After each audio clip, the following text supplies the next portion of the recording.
आज दिनांक 22 फरवरी 2025 को भावराव देवव्रत सरस्वती विद्या मंदिर में विद्या भारती अखिल भारतीय शिक्षा संस्थान से संबद्ध मेरठ प्रांत द्वारा प्रथम प्रांतीय वाणिज्य बैठक का आयोजन किया गया। इस बैठक में गणमान्य अतिथियों के रूप में मेरठ प्रांत के प्रांतीय संगठन मंत्री श्रीमान प्रदीप जी, प्रदेश निरीक्षक श्रीमान विशोक जी, शैक्षिक प्रमुख महेश जी और विद्यालय के प्रधानाचार्य सोमगिरी जी इत्यादि रहे। इस बैठक का उद्देश्य वाणिज्य से संबंधित विषयों जैसे लेखा शास्त्र, व्यावसायिक अध्ययन, अर्थशास्त्र इत्यादि में कराए जाने वाले विभिन्न क्रियाकलापों एवं प्रतियोगिताओं की चर्चा करने से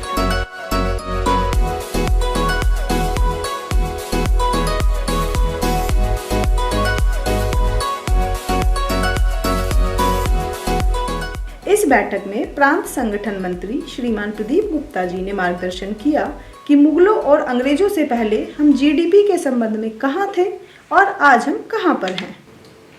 तो कहते हैं कि जब पृथ्वीराज चौहान इस देश के राजा थे तब वर्ल्ड जीडीपी में भारत का हिस्सा 48% था। जब मुसलमानों ने अपने देश का शासन संभाला तब वर्ल्ड जीडीपी में भारत का हिस्सा 36% था। जब अंग्रेजों ने हमसे शासन ले लिया तो वर्ल्ड जीडीपी में भारत का हिस्सा 18% था। जब इंग्लैंड भारत को छोड़कर गए तो वर्ल्ड जीडीपी में भारत का हिस्सा आधा % था, जो अब जाकर के कितना % हो गया है बता सकते हैं आप में से कोई? मैंने उंगली भी खड़ी कर दी है, 3%।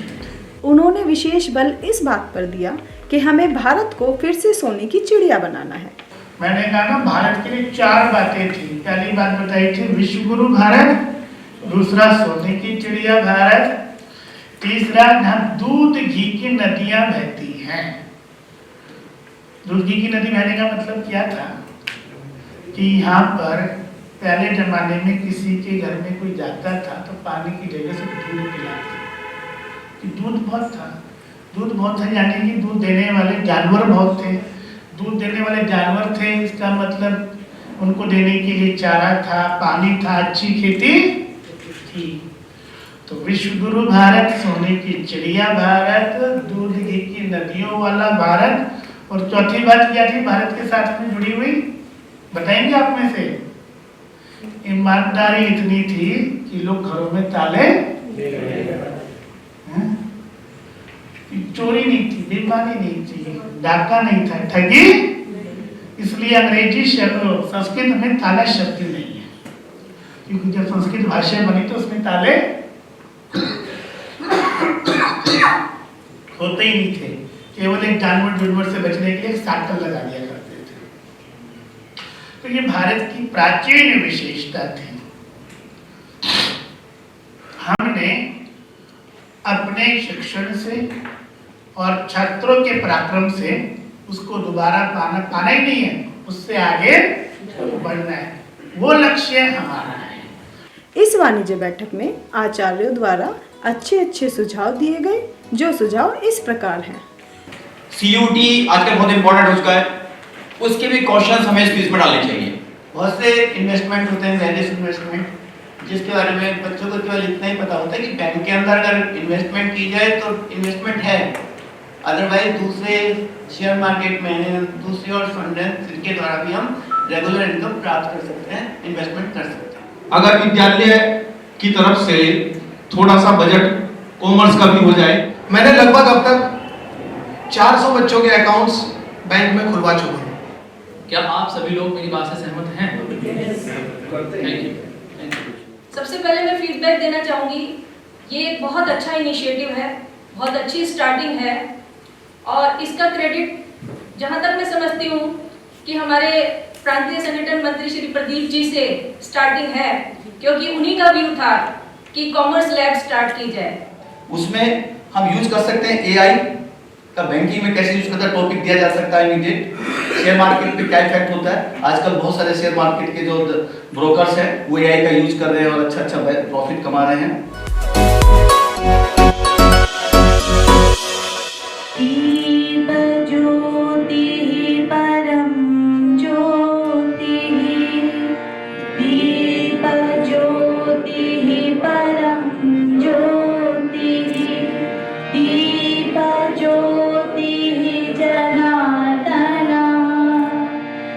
दीपो हरतु मे पापम् दीपज्योति नमोस्तुते शुभं करोतु कल्याणम् आरोग्यं सुखसम्पदा द्वेषबुद्धिविनाशाय आत्मज्योति नमोस्तुते आत्मज्योतिः प्रदीप्ताय ब्रह्मज्योतिः नमोस्तुते ब्रह्मज्योतिः प्रदीप्ताय गुरुज्योतिः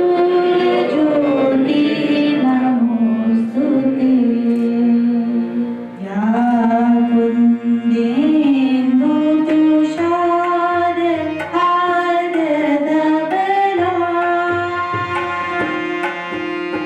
या कुन्देन्दु तुषारहारधवला या शुभ्रवस्त्रावृता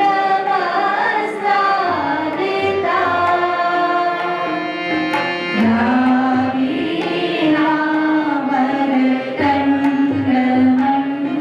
वीणावरकण्ठमण्डितवरा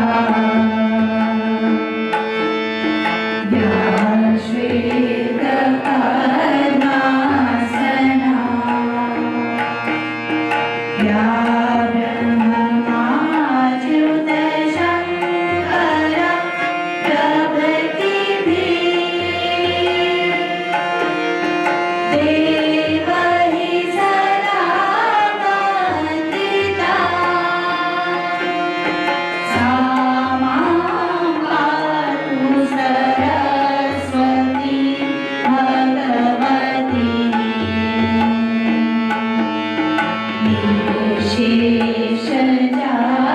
निर्शेषजाड्यापहा सर्वारिणी ज्ञानदायिनी अम्बविमलमतिरे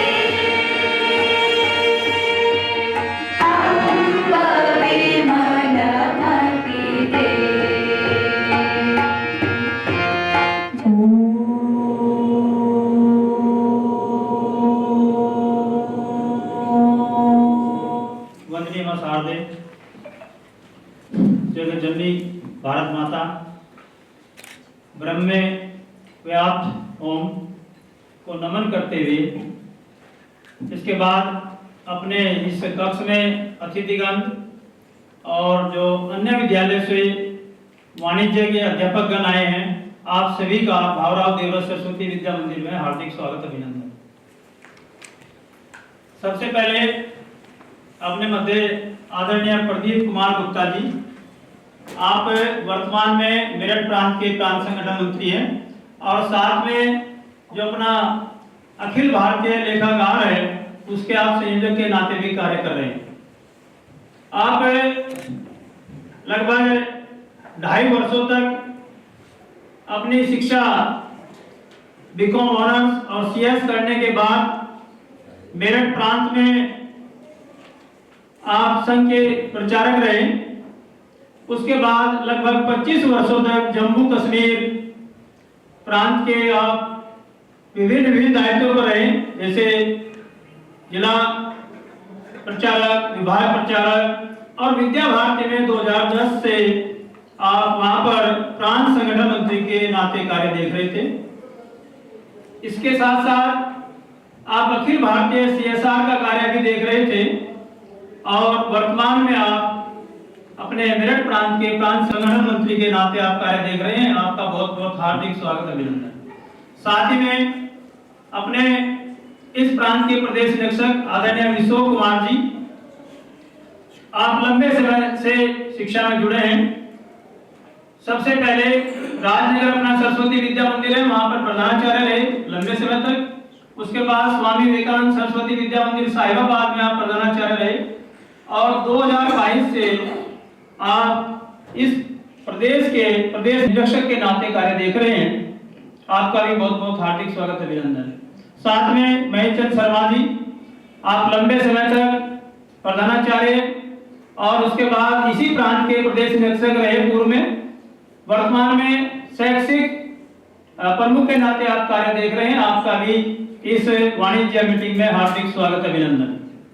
अभी मैं ये जानना चाहूंगा, हर टेबल पर जैसे अकाउंट, बीएसटी और इकोनॉमिक्स के सब टीचर बैठे हैं क्या? तो एक बार अकाउंट वाले हाथ उठाएंगे, अकाउंट्स वाले। ठीक है, सभी टेबल पर है। बीएसटी,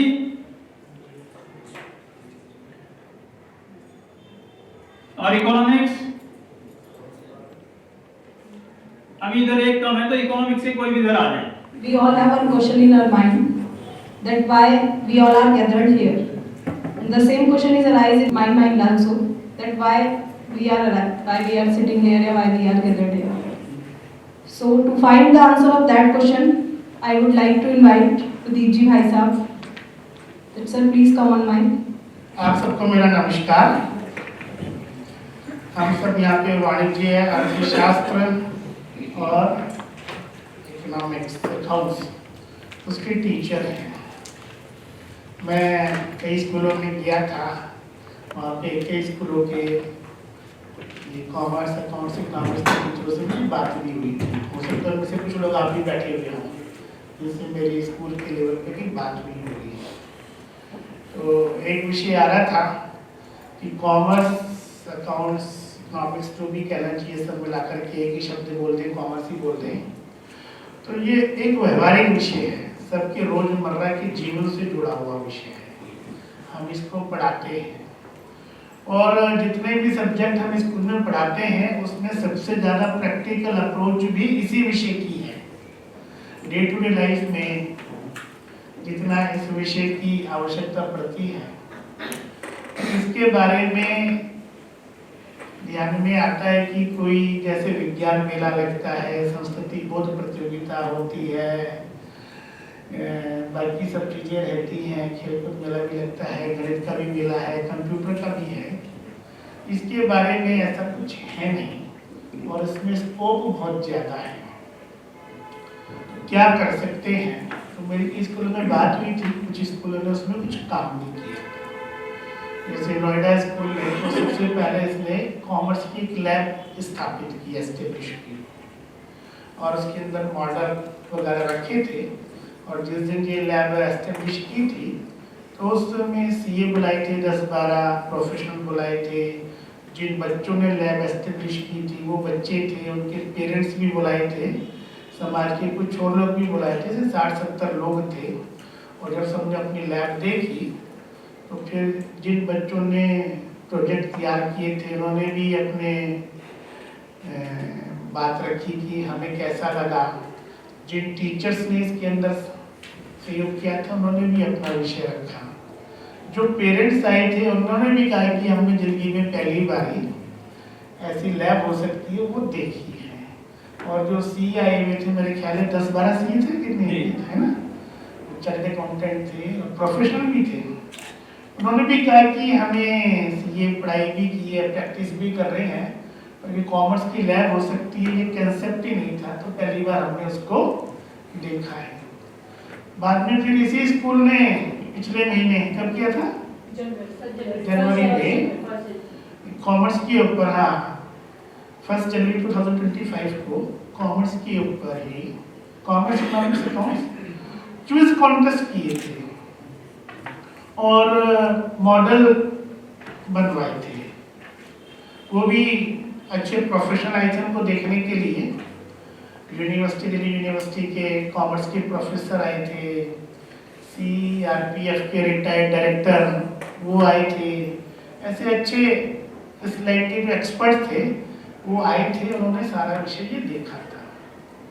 फिर ये विषय भी बन रहा था, कुछ स्कूलों ने भी किया था। मैं गंगानगर स्कूल से कोई आए थे टीचर, पेरेंट से नहीं है, पर वहाँ पे कुछ फाइल मुझे दिखाई थी तो अच्छा है, गंगानगर से। तो उन्होंने मुझे फाइल दिखाई थी, उसके अंदर कुछ उन्होंने काम भी किया था, बच्चों ने कुछ उसके ऊपर फाइल के अंदर कुछ प्रोजेक्ट वगैरह बनाए थे। ऐसे साइबराबाद से भी आए हैं कोई, साहिबा बात भी कर रहे कि हमने कुछ किया बच्चों को टैली वगैरह सिखाने के बारे में, हैं, और वो करने के बारे में। और अब तो टैली प्लस जीएसटी ये सीबीएसई ने स्किल में डाल दिया है, तो ये कंपलसरी भी हो रहा है धीरे धीरे नई शिक्षा नीति में ना। तो टैली प्लस जीएसटी, जीएसटी भी क्योंकि इसी से जुड़ा हुआ विषय है और ये स्किल का भी विषय बन गया है, तो इसको भी जोड़ा जा रहा है। ऑफिस मैनेजमेंट ये कॉमर्स का विषय है और ये स्किल का भी विषय है, और ऑफिस लेआउट वगैरह ऐसे अनेक विषय जो कॉमर्स, अकाउंट्स, इकोनॉमिक्स से हमारे टीचिंग से भी जुड़े हुए हैं, उनमें से अब कुछ नए नए विषय जो है ना वो जो स्किल बोलते हैं उसका भी पार्ट बन रहे हैं। तो इस तरह से वो बढ़ता जा रहा है।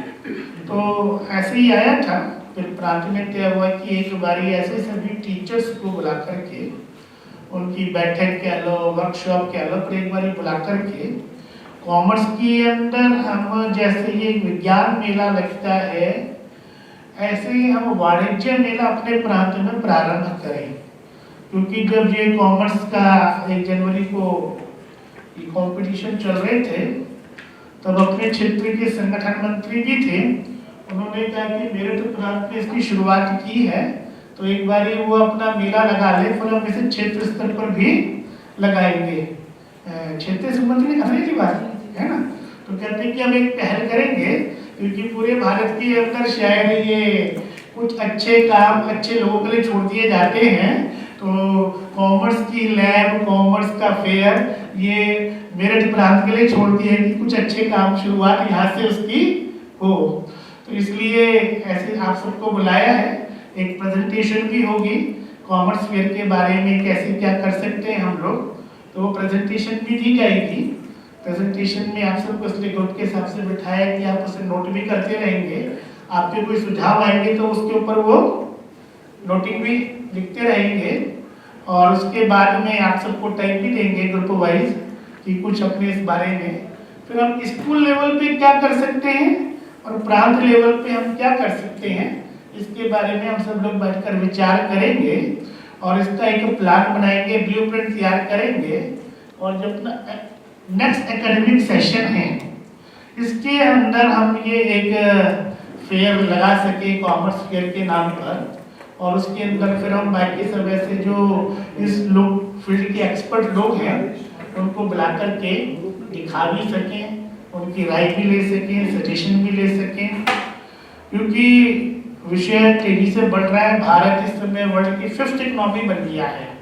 भारत की जो जीडीपी है लगभग 3.7 ट्रिलियन डॉलर की हो गई है, जो भारत से आगे है जापान और जर्मनी, इनकी 4.4 4.5 ऐसे ट्रिलियन इकोनॉमी है।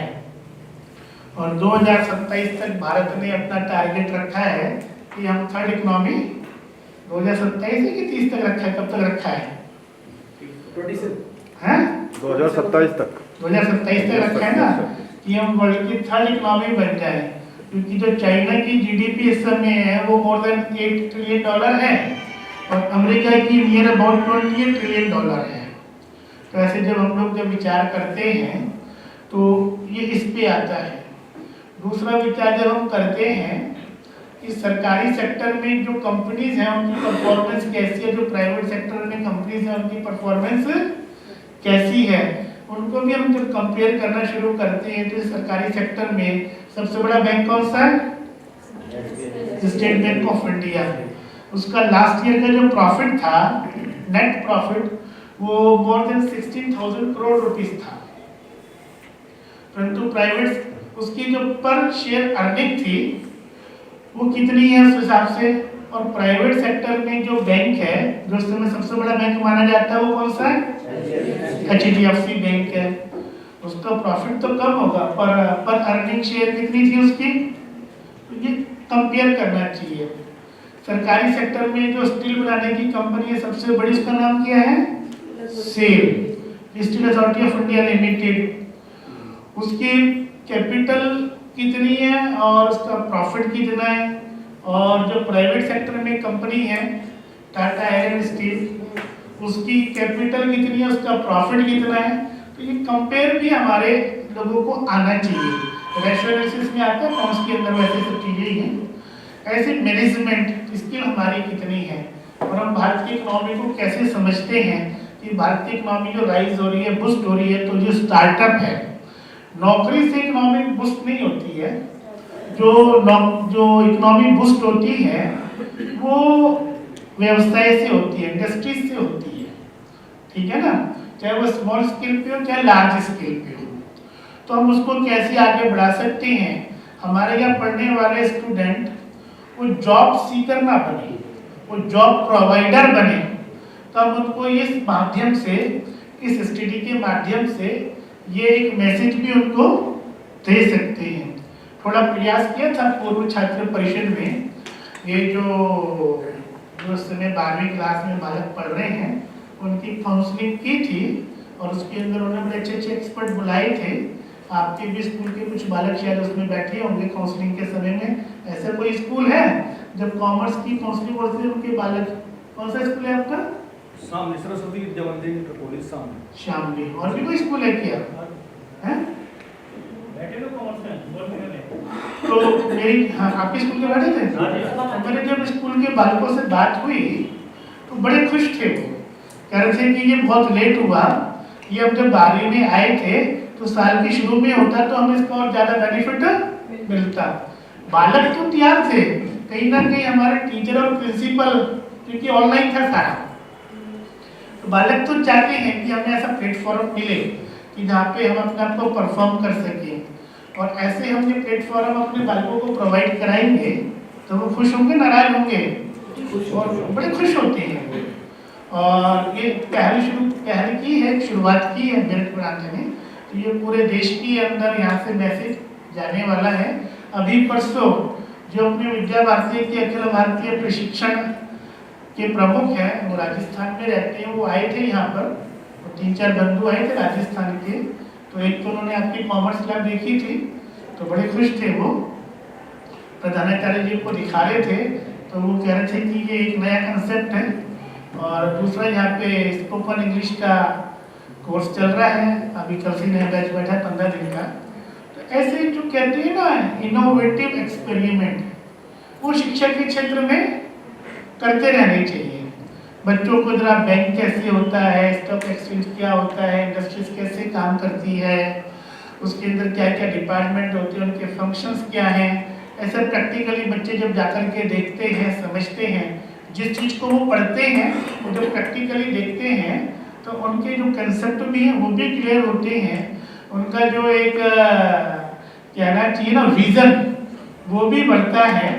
और उनको हमें जीवन में आगे क्या करना है उसकी डायरेक्शन भी मिलती है। और केवल उनको नहीं मिलती है, हम अपने देश को कैसे आगे बढ़ा सकते हैं इकोनॉमिकली, उसका भी एक कंसेप्ट डेवलप होता है। तो इसीलिए ये सारा आप सबको बुलाया था, आयोजन किया गया है। नोएडा स्कूल में सारे आयोजन को किया हुआ है, तो आप सब लोग यहाँ पर आए हैं, धन्यवाद और बधाई के पात्र भी हैं। और अभी आपके सामने ये सारी प्रेजेंटेशन होगी तो आप उसको ध्यान से देखिए, सुनिए, समझिए, नोट कीजिए। कुछ बताने लायक पॉइंट लगता है तो उसको अलग से लिख लीजिए। और सेशन के लास्ट में माने शायद 2-2:15 बजे आप सबको मौका भी देंगे यहाँ पे आकर के अपनी बातों को रखने के लिए। और उसके हिसाब से आगे का एक प्लान, ब्लू प्रिंट और सिस्टम क्या बन सकता है उसको भी डेवलप करेंगे। बहुत बहुत धन्यवाद भाई साहब। तो जो बहुत सारे क्वेश्चंस हम सबके थे, आई थिंक भाई साहब के बोलने के बाद वो सभी के सॉर्ट आउट हो गए होंगे कि हमारा यहाँ बैठने का मोटो क्या है। तो हमारा जो कॉमर्स स्ट्रीम है, जैसे कि भाई साहब ने बताया कि बहुत ही प्रैक्टिकल सब्जेक्ट है। तो एक्चुअली में अब हमें उस प्रैक्टिकल सब्जेक्ट को एग्जीक्यूट करना है। हर काम की शुरुआत छोटे लेवल से ही होती है। हम सब विद्या भारती के अलग अलग विद्यालयों से यहाँ पर हैं, तो हम सबको इसमें अपना योगदान देना है। भाई साहब ने रूपरेखा जैसे आपको पूरी समझा दी कि पहले यहाँ पे आपको एक छोटा सा प्रेजेंटेशन तैयार किया गया है जो हमने अपने स्कूल में एक्सपेरिमेंट किया। उसकी कुछ विजुअल्स आप यहाँ पे देखेंगे प्रेजेंटेशन के माध्यम से, क्या हमारा आगे का प्लान हम लोगों ने जो अपने अकॉर्डिंग बनाया वो है। बट हम सब यहाँ इकट्ठे बैठे हैं तो उस प्लान को हम सबके अकॉर्डिंग हमें बनाना है। तो इसलिए थोड़ा मैं कंटिन्यू करती हूँ आगे। तो हमारा जो मोटो था वो है organise commerce fair and activities on state level. प्रांत लेवल पे कॉमर्स फेयर को ऑर्गेनाइज करना और उनसे related different type of activities को आगे बढ़ाना, किस तरीके से बनाएंगे, किस तरीके से एग्जीक्यूट कर सकते हैं। पहली बार की गई है तो हम सब एक दूसरे से मिल रहे हैं, तो परिचय भी ज़रूरी है। Thank you Harshita ji. जी मैम। मेरा नाम रजनी शर्मा है और मैं सरस्वती विद्या मंदिर नेहरू नगर से हूँ। वाणिज्य का अर्थ होता है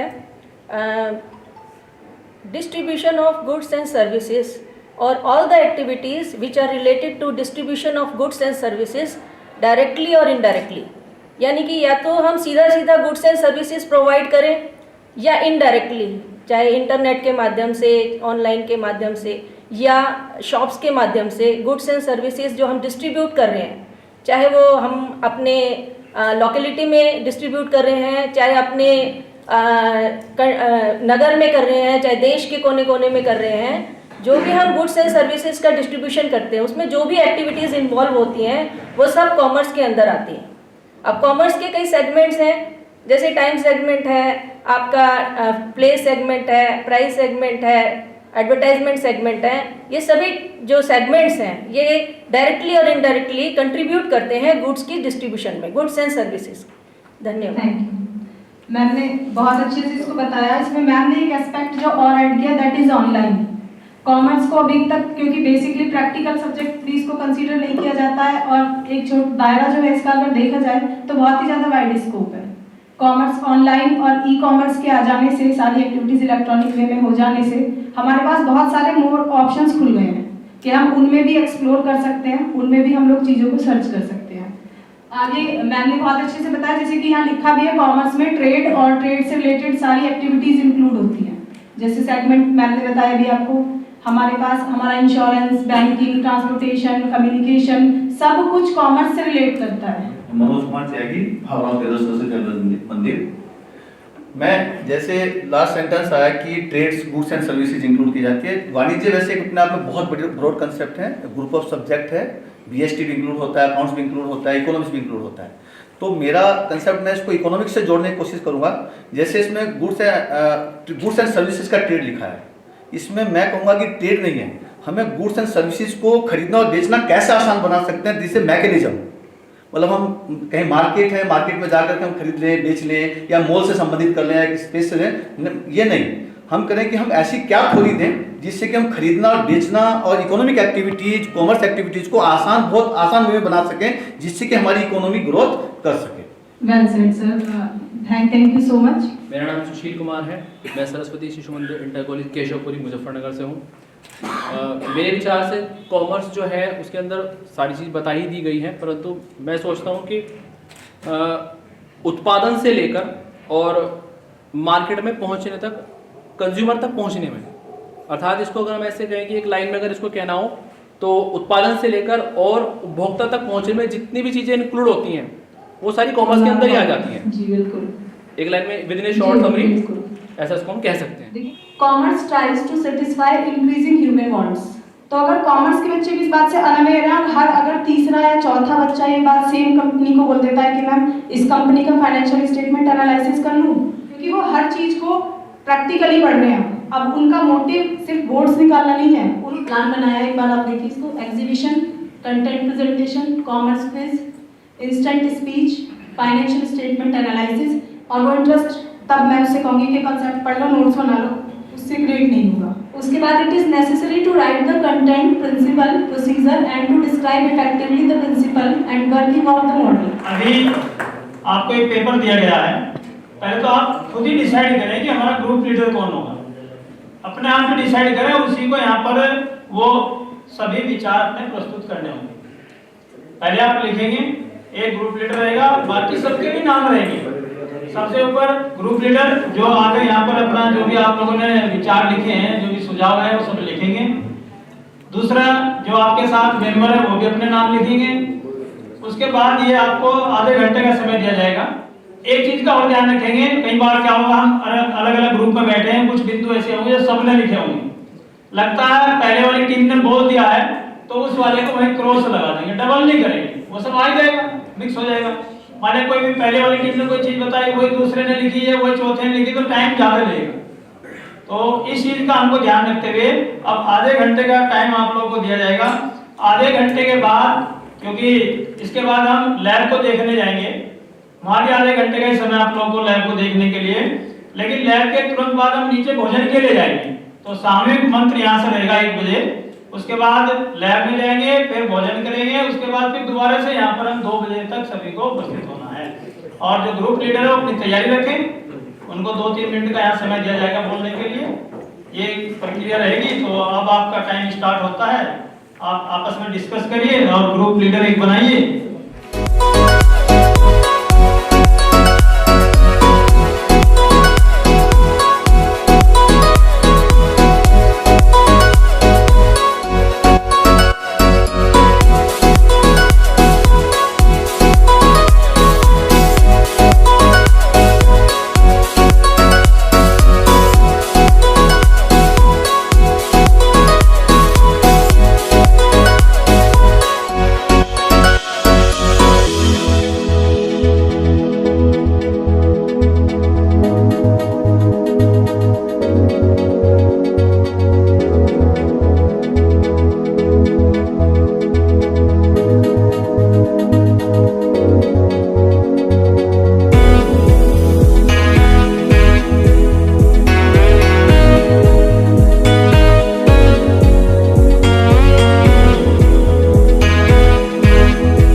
क्या ही है क्या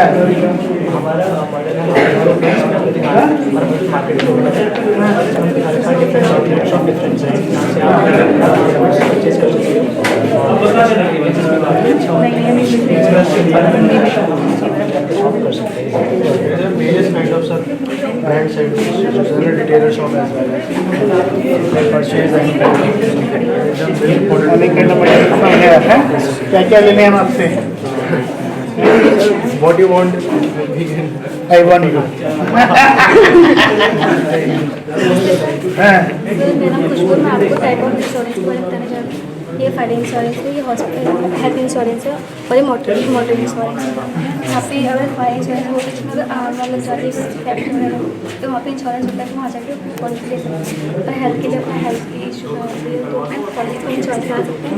ऐसे मोटर व्हीकल्स का जिसमें आपको अपना हेल्थ मतलब वो व्हीकल्स के जो खराब हो जाता है, एक्सीडेंट हो जाता है, तब वहाँ पे इंश्योरेंस करा सकते हैं। क्या है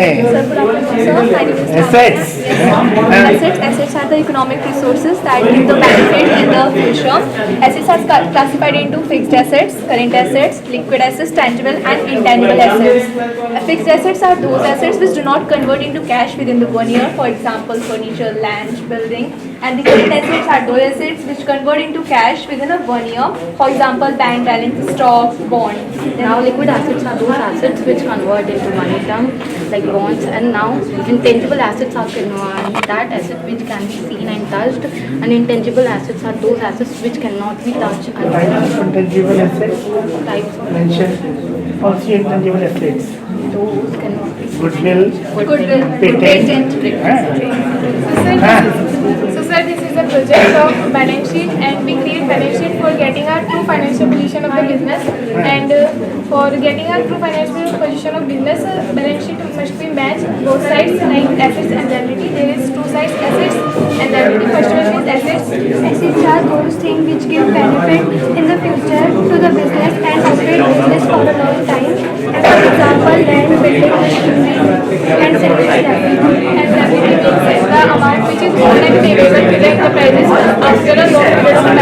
like loan, outstanding bill, bank overdraft. This project is about the Pakistan which was made before currency came into existence. So what it is happening here? There is a situation that the companies lack of double confidence. For example, remote shipment is an enterprise. If I want shoes but you don't want price, then this transaction will not take place.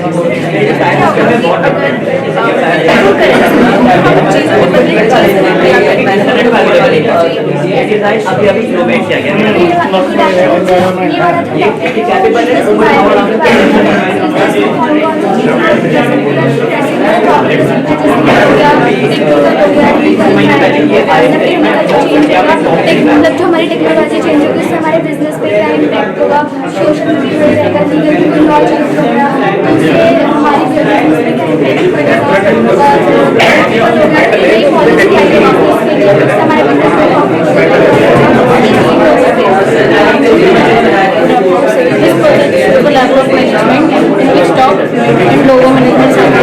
Top management is also known as senior management, in which the executives set the goals of organizations, made strategies how to work, and mid management is known as bridge of the top management and lower management, in which the management made the strategy to come into actions, and last one is lower management, which is also known as frontline management, in which the supervisor sees the employees work, how they work in our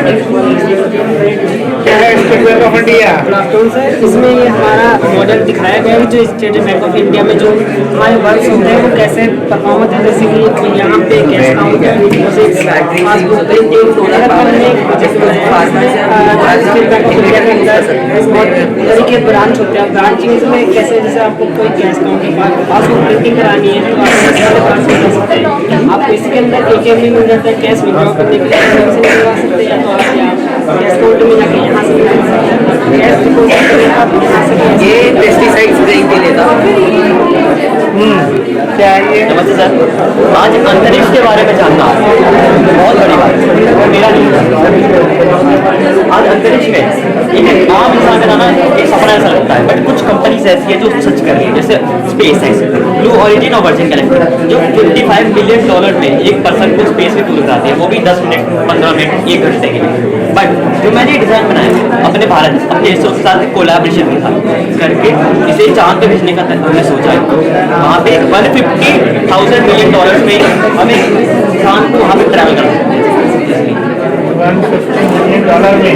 No, $150,000 1% को, जबकि जो space x है वो $55 million charge करता है, बस 11 minute का, वो प्लस स्पेस के आउटर का चांद में। क्या है ये? यस सर, ये एक मिनी ट्रैक्टर टाइप है जो फार्मर्स को हेल्प करेगा पर्सनल असिस्टेंट से करना है। ये बेसिकली जो ट्रैक्टर्स के जो काम होता है हार्वेस्टिंग, बेलिंग, पेस्टिसाइड के साथ सर इसमें ये हमने जो बनाया है 90,000 रुपीज़ में बनाया है और 90,000 बहुत सारे फीचर्स हम इसमें प्रोवाइड करेंगे। और भी कंपनी जैसे एक्स मशीन है जो कि 1 to 5 लाख के बीच में वो एकदम मॉडल निकालती है ऐसा ही, जो हाई प्राइस पे है, इसीलिए हमने कम करके इसको बनाने की कोशिश की है।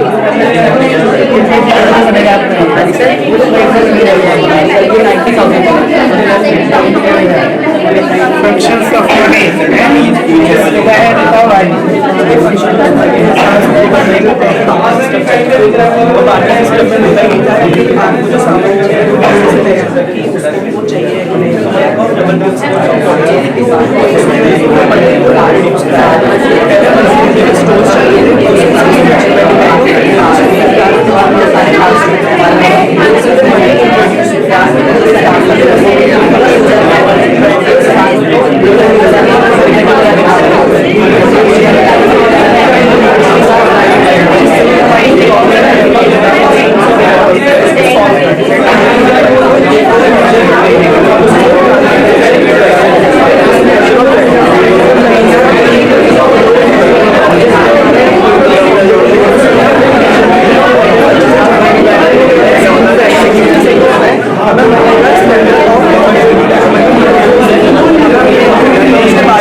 अकाउंटिंग साइकिल सर, सबसे पहले हमारी ट्रांजैक्शन रेटिंग होती है। ट्रांजैक्शन मतलब डे टू डे होती है, उसके बाद बेसिस पे जो मनी ट्रांजैक्शन होते हैं फिर हम शूट डॉक्यूमेंट बनाते हैं बहुत सारे। शूट डॉक्यूमेंट बेसिस पे फिर हमारी एंट्री होती है उसमें। तो सबसे पहले जर्नल बुक आती है जिसे हम ओरिजिनल एंट्री बुक कहते हैं। इसके बाद हम डिपॉजिट करते हैं लेजर को। लेजर को हमारी प्रिंसिपल बुक कहते हैं। इनका जो बैलेंस आता है उसके बाद फिर ट्रायल बैलेंस में लोड करते हैं। उसके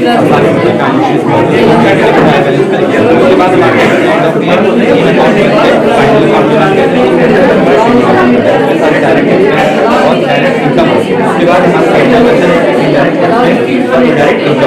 लास्ट ईयर हमारा बच्चा है जिसमें 2 साइड आ रही है, एक होती है डायरेक्ट और एक होती है असेट। फिर हम उससे मैच करते हैं, वो दोनों ही साइड हो गया। उसके बाद इवोल्यूशन ऑफ ट्रांजैक्शन में जैसे पुराने टाइम में जैसे हमारा बाटा सिस्टम हुआ करता था, तो पर्सन के पास कोई चीज़ है जैसे विंडोज के पास है, उसको राइस चाहिए तो किसी ऐसे व्यक्ति को ढूंढने के बाद राइस मिलता है। पर इसमें बहुत ज़्यादा दिक्कत आती थी, इस वजह से क्योंकि अगर किसी को राइस चाहिए तो तीसरे व्यक्ति को ढूंढने उसका राइस नहीं मिला, एग्जीबिशन बात उसके बाद वो पॉइंट्स राइस वो आती है गोल्ड पॉइंट सिल्वर पॉइंट है, जिस पर होता था और इंटरेस्ट करा फिर हमारे सस्ते पड़ ट्रांजेक्शन करना आसान है। उसके बाद हम मोबाइल से ट्रांजेक्शन करने लगे, जैसे यूपीआई हो गया, पेटीएम हो गया। हम लोगों को अपने अपने सजेशंस और फीडबैक यहाँ से देने हैं। सभी को नमस्कार।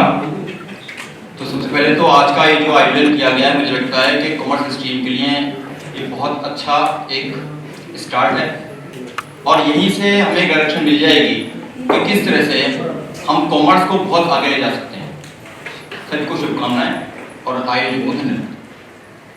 अब देखिए, क्वेश्चन जब बात चल रही है क्विज की, तो इसके अंदर जो क्वेश्चंस हैं, मुझे ऐसा लगता है कि हमें डिफरेंट कमर्शियल प्लेसेस पे स्टूडेंट्स को ले जाना चाहिए और क्वेश्चंस उसके भी उसके अंदर होने चाहिए। या मैं ऐसे भी कह सकता हूँ कि सबसे पहले एक क्वेश्चन बैंक रेडी किया जाना चाहिए हर स्कूल लेवल पे। नेहरू नगर का अलग हो, नोएडा का अलग हो, जितने भी स्कूल्स हैं वो अपने क्वेश्चन बैंक रेडी करें। फिर उन क्वेश्चन बैंक को मिलाकर के क्विज तैयार किया जाए। बिकॉज जब क्विज होता है तो बच्चों के अंदर क्यूरियोसिटी बहुत ज्यादा होती है और जब क्यूरियोसिटी बहुत ज्यादा होती है तो कहीं ना कहीं किसी क्वेश्चन पे कन्फ्लिक्ट हो सकते हैं। तो ऑलरेडी जब वो क्वेश्चन बैंक रेडी होगा, बच्चे को दिखाया जाएगा, इसका आंसर भी मेंशन है इसके अंदर, तो कहीं ना कहीं बच्चा भी रिलैक्स फील करेगा और ज्यादा एक्साइटमेंट हम लोग क्रिएट कर सकते हैं। फिर इसके अंदर क्या है, जो डिफरेंट कैरियर ऑप्शंस हैं, चाहे वो सीए हो, सीएस हो, पीजीडीएम हो, उनके भी क्वेश्चंस हम अगर डालेंगे तो आफ्टर 12th क्लास बच्चे को क्या करना है उसमें थोड़ी क्लैरिटी ज्यादा आएगी, मुझे ऐसा लगता है। सीयूटी आजकल बहुत इंपॉर्टेंट हो चुका है, उसके भी क्वेश्चंस हमें इस क्विज में डालने चाहिए। बिकॉज हम सबका जो मोटिव है, जो ऑब्जेक्टिव है, वो यही है कि बच्चा कॉमर्स स्ट्रीम को लेकर के आगे अपना जो उसका माइंड में वो ब्रेन है वो क्लियर होना चाहिए, मुझे करना है। तो जब वो पहले ही नॉलेज ले लेगा सबकी, तो ज्यादा बेटर उसके लिए हम कर सकते हैं। फिर क्विज के अंदर मुझे ऐसा लगता है कि हमें लेवल भी रखनी चाहिए। जैसे first simple question, second out tough, third all tough, then all tough. तो इससे क्या होगा कि बच्चे को पता है कि मुझे टफ क्वेश्चंस भी फेस करने हैं, सिर्फ इजी नहीं होगा, वो जो आजकल के क्वेश्चंस चल रहे हैं सीबीएसई के पेपर्स में, वो उसकी भी तैयारी करेगा। एक हम क्या कर सकते हैं, कॉमर्स की डिक्शनरी बनवा सकते हैं स्कूल के अंदर। तो जितने भी ए से रिलेटेड वर्ड्स इंपॉर्टेंट हैं, बी से, तो उस डिक्शनरी से क्या होगा, जब बच्चा लास्ट में एग्जाम की प्रिपरेशन के लिए एग्जाम कल देने जा रहा है, तो कहीं ना कहीं उसको थोड़ा सा इजी फील होगा। ये कुछ पॉइंट्स हमने जनरल लिखे हैं।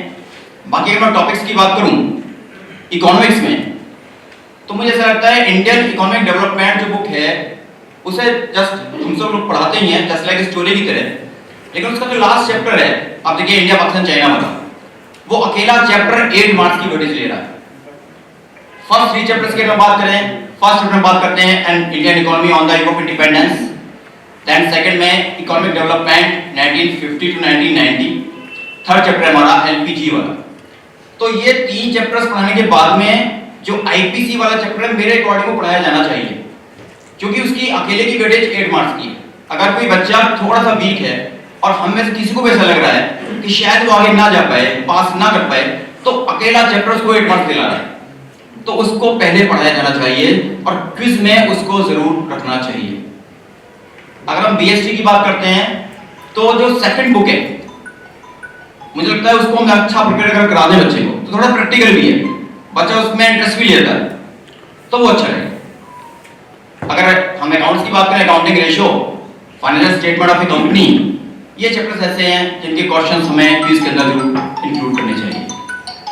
बाकी आज यहाँ सबने अटेंड किया है और मुझे लगता है सभी कॉमर्स के लोग बहुत खुश हैं इस चीज़ को लेकर के। हमारे जो अधिकारी लोग हैं उनको मैं धन्यवाद देना चाहूँगा कि इतना सुंदर सुनहरा अवसर में प्रदान किया है।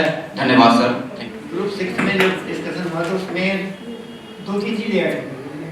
पहले नंबर पे जितने भैया हमारे पढ़ते हैं उनको बैंक में या किसी इंडस्ट्री में जाके बीए जरूर करना चाहिए, ताकि प्रैक्टिकल नॉलेज लोगों को मिल सके भैया बहनों को, और उसके हिसाब से तब उसके अंदर से क्वेश्चन या क्विज तैयार की जाए तो वो समझने में आसानी उनको रहेगी।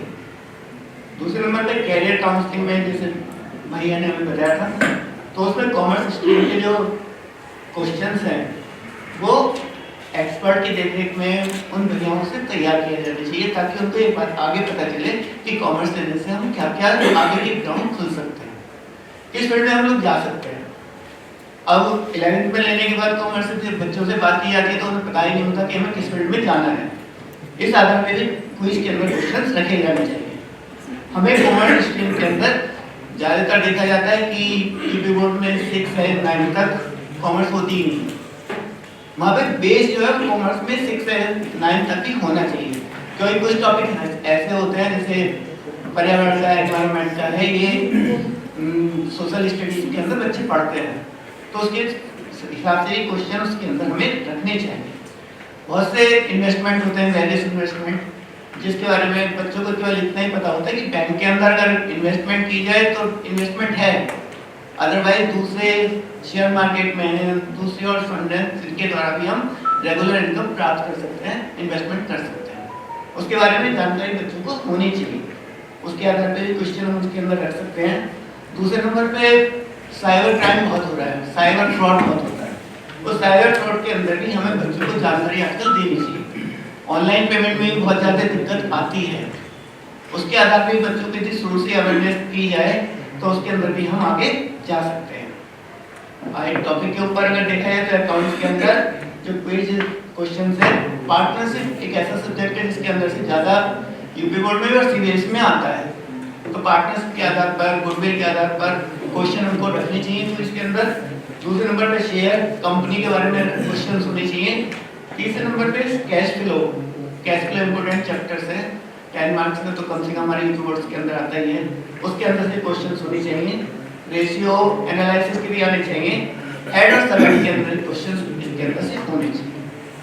आगे आता है बीएसटी में प्रिंसिपल ऑफ मैनेजमेंट और ट्रेडिंग और प्रोसीजर ऑफ स्टॉक एक्सचेंज, इसके अंदर से भी हमें क्वेश्चन लेने चाहिए।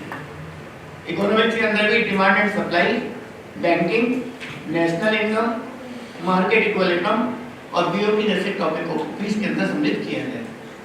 बेसिक तौर पे हमें सब चीज़ अच्छी लगी, हम बहुत अच्छा कॉमर्स का स्ट्रीम था। हमने भी सिकंदराबाद के अंदर वहाँ पे ऐसा एक बैंक बनाया था, उसके अंदर भी सबको अतिथि को बुलाया था, बैंक की रूपरेखा सबको दिखाई दी थी कि बैंक में कैसे वाउचर भरे जाते हैं, कैसे विड्रॉल किया जाता है, उन सब चीज़ों को करना चाहिए। साइंस एग्जीबिशन बहुत अच्छी लगी हमें, सभी आने के लिए बहुत आप सभी को नमस्कार। मैं सुखदेव सैनी, सरस्वती विद्या मंदिर इंटर कॉलेज शामली। सबसे पहले तो मेरी ओर से भी और आप सभी की ओर से भाई साहब को बहुत बहुत धन्यवाद कि कम से कम हम लोगों के लिए भी एक प्लेटफॉर्म तैयार होने जा रहा है। हम लोग कॉमर्स वाले हमेशा, आप सभी जानते होंगे, विद्यालय में हमें क्या स्थान दिया जाता है। मैं 1 मिनट और एक्स्ट्रा लेना चाहूँगा भाई साहब की अनुमति से। अक्सर साइंस वालों की लैब होती है बड़ी बड़ी, फिजिक्स की लैब होती है, केमिस्ट्री की लैब होती है, बायो की लैब होती है। अभी नया सेशन आने वाला है तो सबसे बजट लिया जाएगा, आपको कौन से ऑपरेटर्स चाहिए, क्या लेटेस्ट ऑपरेटर्स चाहिए, स्पेस भी दिया जाता है, उनका बजट भी लिया जाता है हमसे कोई बात नहीं करता। अभी हम लोग लैब देख रहे थे, तो लैब में जो बच्चों ने मॉडल बनाए हैं उनको बहुत ज़्यादा अच्छी तरीके से भी बनाया जा सकता है। अगर विद्यालय की तरफ से थोड़ा सा बजट कॉमर्स का भी हो जाए, भाई साहब से निवेदन है कि इसे आवश्यक ना बना करके अनिवार्य बना दिया जाए, और आप भाई साहब ये कार्य कर सकते हैं। आपसे निवेदन है कि विद्यालय में केवल नाम के लिए नहीं, काम के लिए लैब होनी चाहिए। अभी क्विज के बारे में भाई साहब ने बता दिया, तो वो पॉइंट तो मैं लूंगा नहीं। अकाउंटेंसी में जब हम अकाउंट्स में पढ़ाते हैं बच्चों को, तो हमारे सभी के विद्यालय में ऑफिस होता है जिसमें बच्चों की फीस ली जाती है, वहाँ पे अकाउंटेंट होते हैं। तो हम लोग ऑफिस में जाकर के या वो अकाउंटेंट जो है उनके साथ मिल करके बच्चों को प्रैक्टिकली कैश बुक के बारे में, लेजर के बारे में, बैलेंस शीट के बारे में बच्चों को प्रैक्टिकली समझा सकते हैं। कई बार ऐसा होता है बच्चों को लगता है कि ये हमारे किसी काम नहीं आने वाला, तो बच्चों को लगेगा कि जिस विद्यालय में हम पढ़ाई कर रहे हैं वहाँ पे ये प्रैक्टिकल है। प्रैक्टिकल का मतलब यही है कि वो कार्य वहाँ पे हो रहा है, वो केवल थ्योरी में नहीं रहेगा। तो हम लोग पिछले साल की अपने ही विद्यालय की 2-3 साल की बैलेंस शीट बच्चों के सामने फोटो स्टेट करा करके उनको दे सकते हैं, और बच्चों को कह सकते हैं कि इनसे आप कंपैरिजन करिएगा, पिछले साल क्या बजट था, इस साल हमारा कौन सा बजट ज्यादा है, कैसे इकोनॉमिकली उसको हम फेस कर सकते हैं, कम ज्यादा कर सकते हैं, किसको कम ज्यादा किया जा सकता है। बीएसटी में जैसे हमारे यहाँ टॉपिक होता है डेलीगेशन ऑफ अथॉरिटी होता है, सेंट्रलाइजेशन, डिसेंट्रलाइजेशन होता है। तो हम जो हमारा विद्यालय का मैनेजमेंट होता है, इसमें भी 3 तरह का ही मैनेजमेंट होता है, top level management, middle level management और नीचे जो लोअर लेवल मैनेजमेंट होता है। तो हम उसे प्रैक्टिकल बच्चों को समझा सकते हैं। जैसे हमारे यहाँ मैनेजर साहब होते हैं, प्रधानाचार्य जी होते हैं, उसके बाद आचार्य जी होते हैं, तो बच्चों को हम प्रैक्टिकली समझा सकते हैं और उनका ग्रुप बना सकते हैं बच्चे कि आप अपने ही विद्यालय का इस तरह से मैनेजमेंट का लेवल बनाइएगा। इसमें हमारे यहाँ इकोनॉमिक्स में भी है, और इसमें बीएसटी में जैसे हम बच्चों के आसपास हमारे इंडस्ट्री होती है, कोई ऑफिस होता है, फैक्ट्री होती है, तो हम साल में कम से कम एक बार बच्चों को वहाँ ले जा सकते हैं। तो हम उन बच्चों को प्रैक्टिकली समझा सकते हैं कि फैक्ट्री में किस तरह से कार्य, प्रोडक्शन का कार्य होता है, वहाँ पे अलग अलग डिपार्टमेंट्स होते हैं, तो बच्चों का इंटरेस्ट बढ़ेगा, वो आकर के बताएंगे औरों को भी। इकोनॉमिक्स में जैसे हम बच्चों को शॉपिंग मॉल में ले जा सकते हैं, डिपार्टमेंटल स्टोर होता है, तो वहाँ पे अलग अलग डिपार्टमेंट बने होते हैं, डिमांड कैसे आती है, सप्लाई कैसे होती है, रोजगार के अवसर क्या हो सकते हैं, वहाँ पे बहुत सारे वर्कर्स काम करते हैं, तो बच्चों को बताया जा सकता है। इंडिविजुअल डिमांड, अलग अलग लोग वहाँ पे परचेज करते हैं, तो बच्चों को बताया जा सकता है कि जो अलग अलग परचेज करते हैं उसे इंडिविजुअल डिमांड कैसे आप उसको एक कैटेगरी बना सकते हैं, टेबल बना सकते हैं। मार्केट डिमांड किस तरह से कंप्लीट जो इंडिविजुअल होती है उसका टोटल करके मार्केट, तो इस तरह से बच्चों को प्रैक्टिकल समझ में आएगा और वो फिर उसे मेंशन करेंगे। भाई साहब से बस यही एक और दोबारा निवेदन करता हूँ, और यहाँ पे सीबीएसई से है शायद ये स्कूल, हम लोग तो यूपी बोर्ड से हैं, उसमें जो हमारा माइक्रो इकोनॉमिक्स होता है वो 12th में होता है, 11th में यहाँ शायद थोड़ा अपोजिट है। तो सब्जेक्ट की बात तो भाई साहब ने कर ली है, और हमारे यहाँ प्रैक्टिकल भी नहीं है। सीबीएसई में ये भी बेनिफिट हो जाता है कि बीएसटी में भी और इकोनॉमिक्स में, शायद अकाउंटेंसी में भी है, 20 मार्क्स का प्रैक्टिकल है। तो भाई साहब से एक निवेदन ये भी है, प्रार्थना भी है कि अगर हमारा कम से कम होम एग्जाम में इस तरह से कर ले कि भाई बच्चा 80 नंबर का एग्जाम हो और 20 नंबर का प्रैक्टिकल हो, तो प्रैक्टिकल में और ज़्यादा इंटरेस्टेड होगा। बस यही कहना था, बहुत बहुत धन्यवाद। सबसे पहले तो मेरा सभी को हाथ जोड़कर प्रणाम। मैं अरविंद शर्मा, सरस्वती विद्या मंदिर इंटर कॉलेज, पूरा नाम है star paper mills, Saraswati Vidya मंदिर इंटर कॉलेज सहारनपुर। जैसे कि अभी मुझसे पहले भी 3 टेबल्स के बंधु जो यहाँ करके बोले, तो वही बात मैं ज़्यादा ना दोहरा के मैं इतना ही कहना चाहूँगा कि विद्या भारती की अनेक बैठकों में आने का मौका मिला, लेकिन जितनी खुशी मुझे आज मिल रही है तो शायद पहले भी खुशी रही, लेकिन आज की खुशी को मैं कुछ सुपरलेटिव डिग्री पर रखना चाहूँगा, क्योंकि कॉमर्स के बारे में बहुत कम सोचा जाता था, वाणिज्य के बारे में इसको 2m दर्जे का समझा जाता था। आज आए हम लोग मैं भी अकाउंट्स पढ़ाता हूँ, पिछले 30-35 वर्ष सरस्वती विद्या मंदिर सहारनपुर में हो गए। आप लोगों ने बोला कि ऐसा होना चाहिए, वैसा होना चाहिए, लेकिन मैं करता हूँ। मैंने लगभग अब तक 400 बच्चों के अकाउंट्स बैंक में खुलवा चुका हूँ। आपसे भी मेरी गुजारिश है कि आप लोग भैया बहनों को जितने भी पढ़ते हैं, उनको केवल ये नहीं कि हमें डिपॉजिट स्लिप भरनी है, विड्रॉल फॉर्म क्या होता है, कोई आवश्यकता नहीं है उसको, तो कहीं ना कहीं वो बच्चा जानता है, लेकिन उसका अकाउंट्स जो है वो बैंक में बचत खाता जरूर खुला हुआ होना चाहिए। ये मेरी आप लोगों से गुजारिश है। तो मेरा ये सजेशन आप लोगों के लिए, सभी के लिए मैंने इसमें लिखा भी है।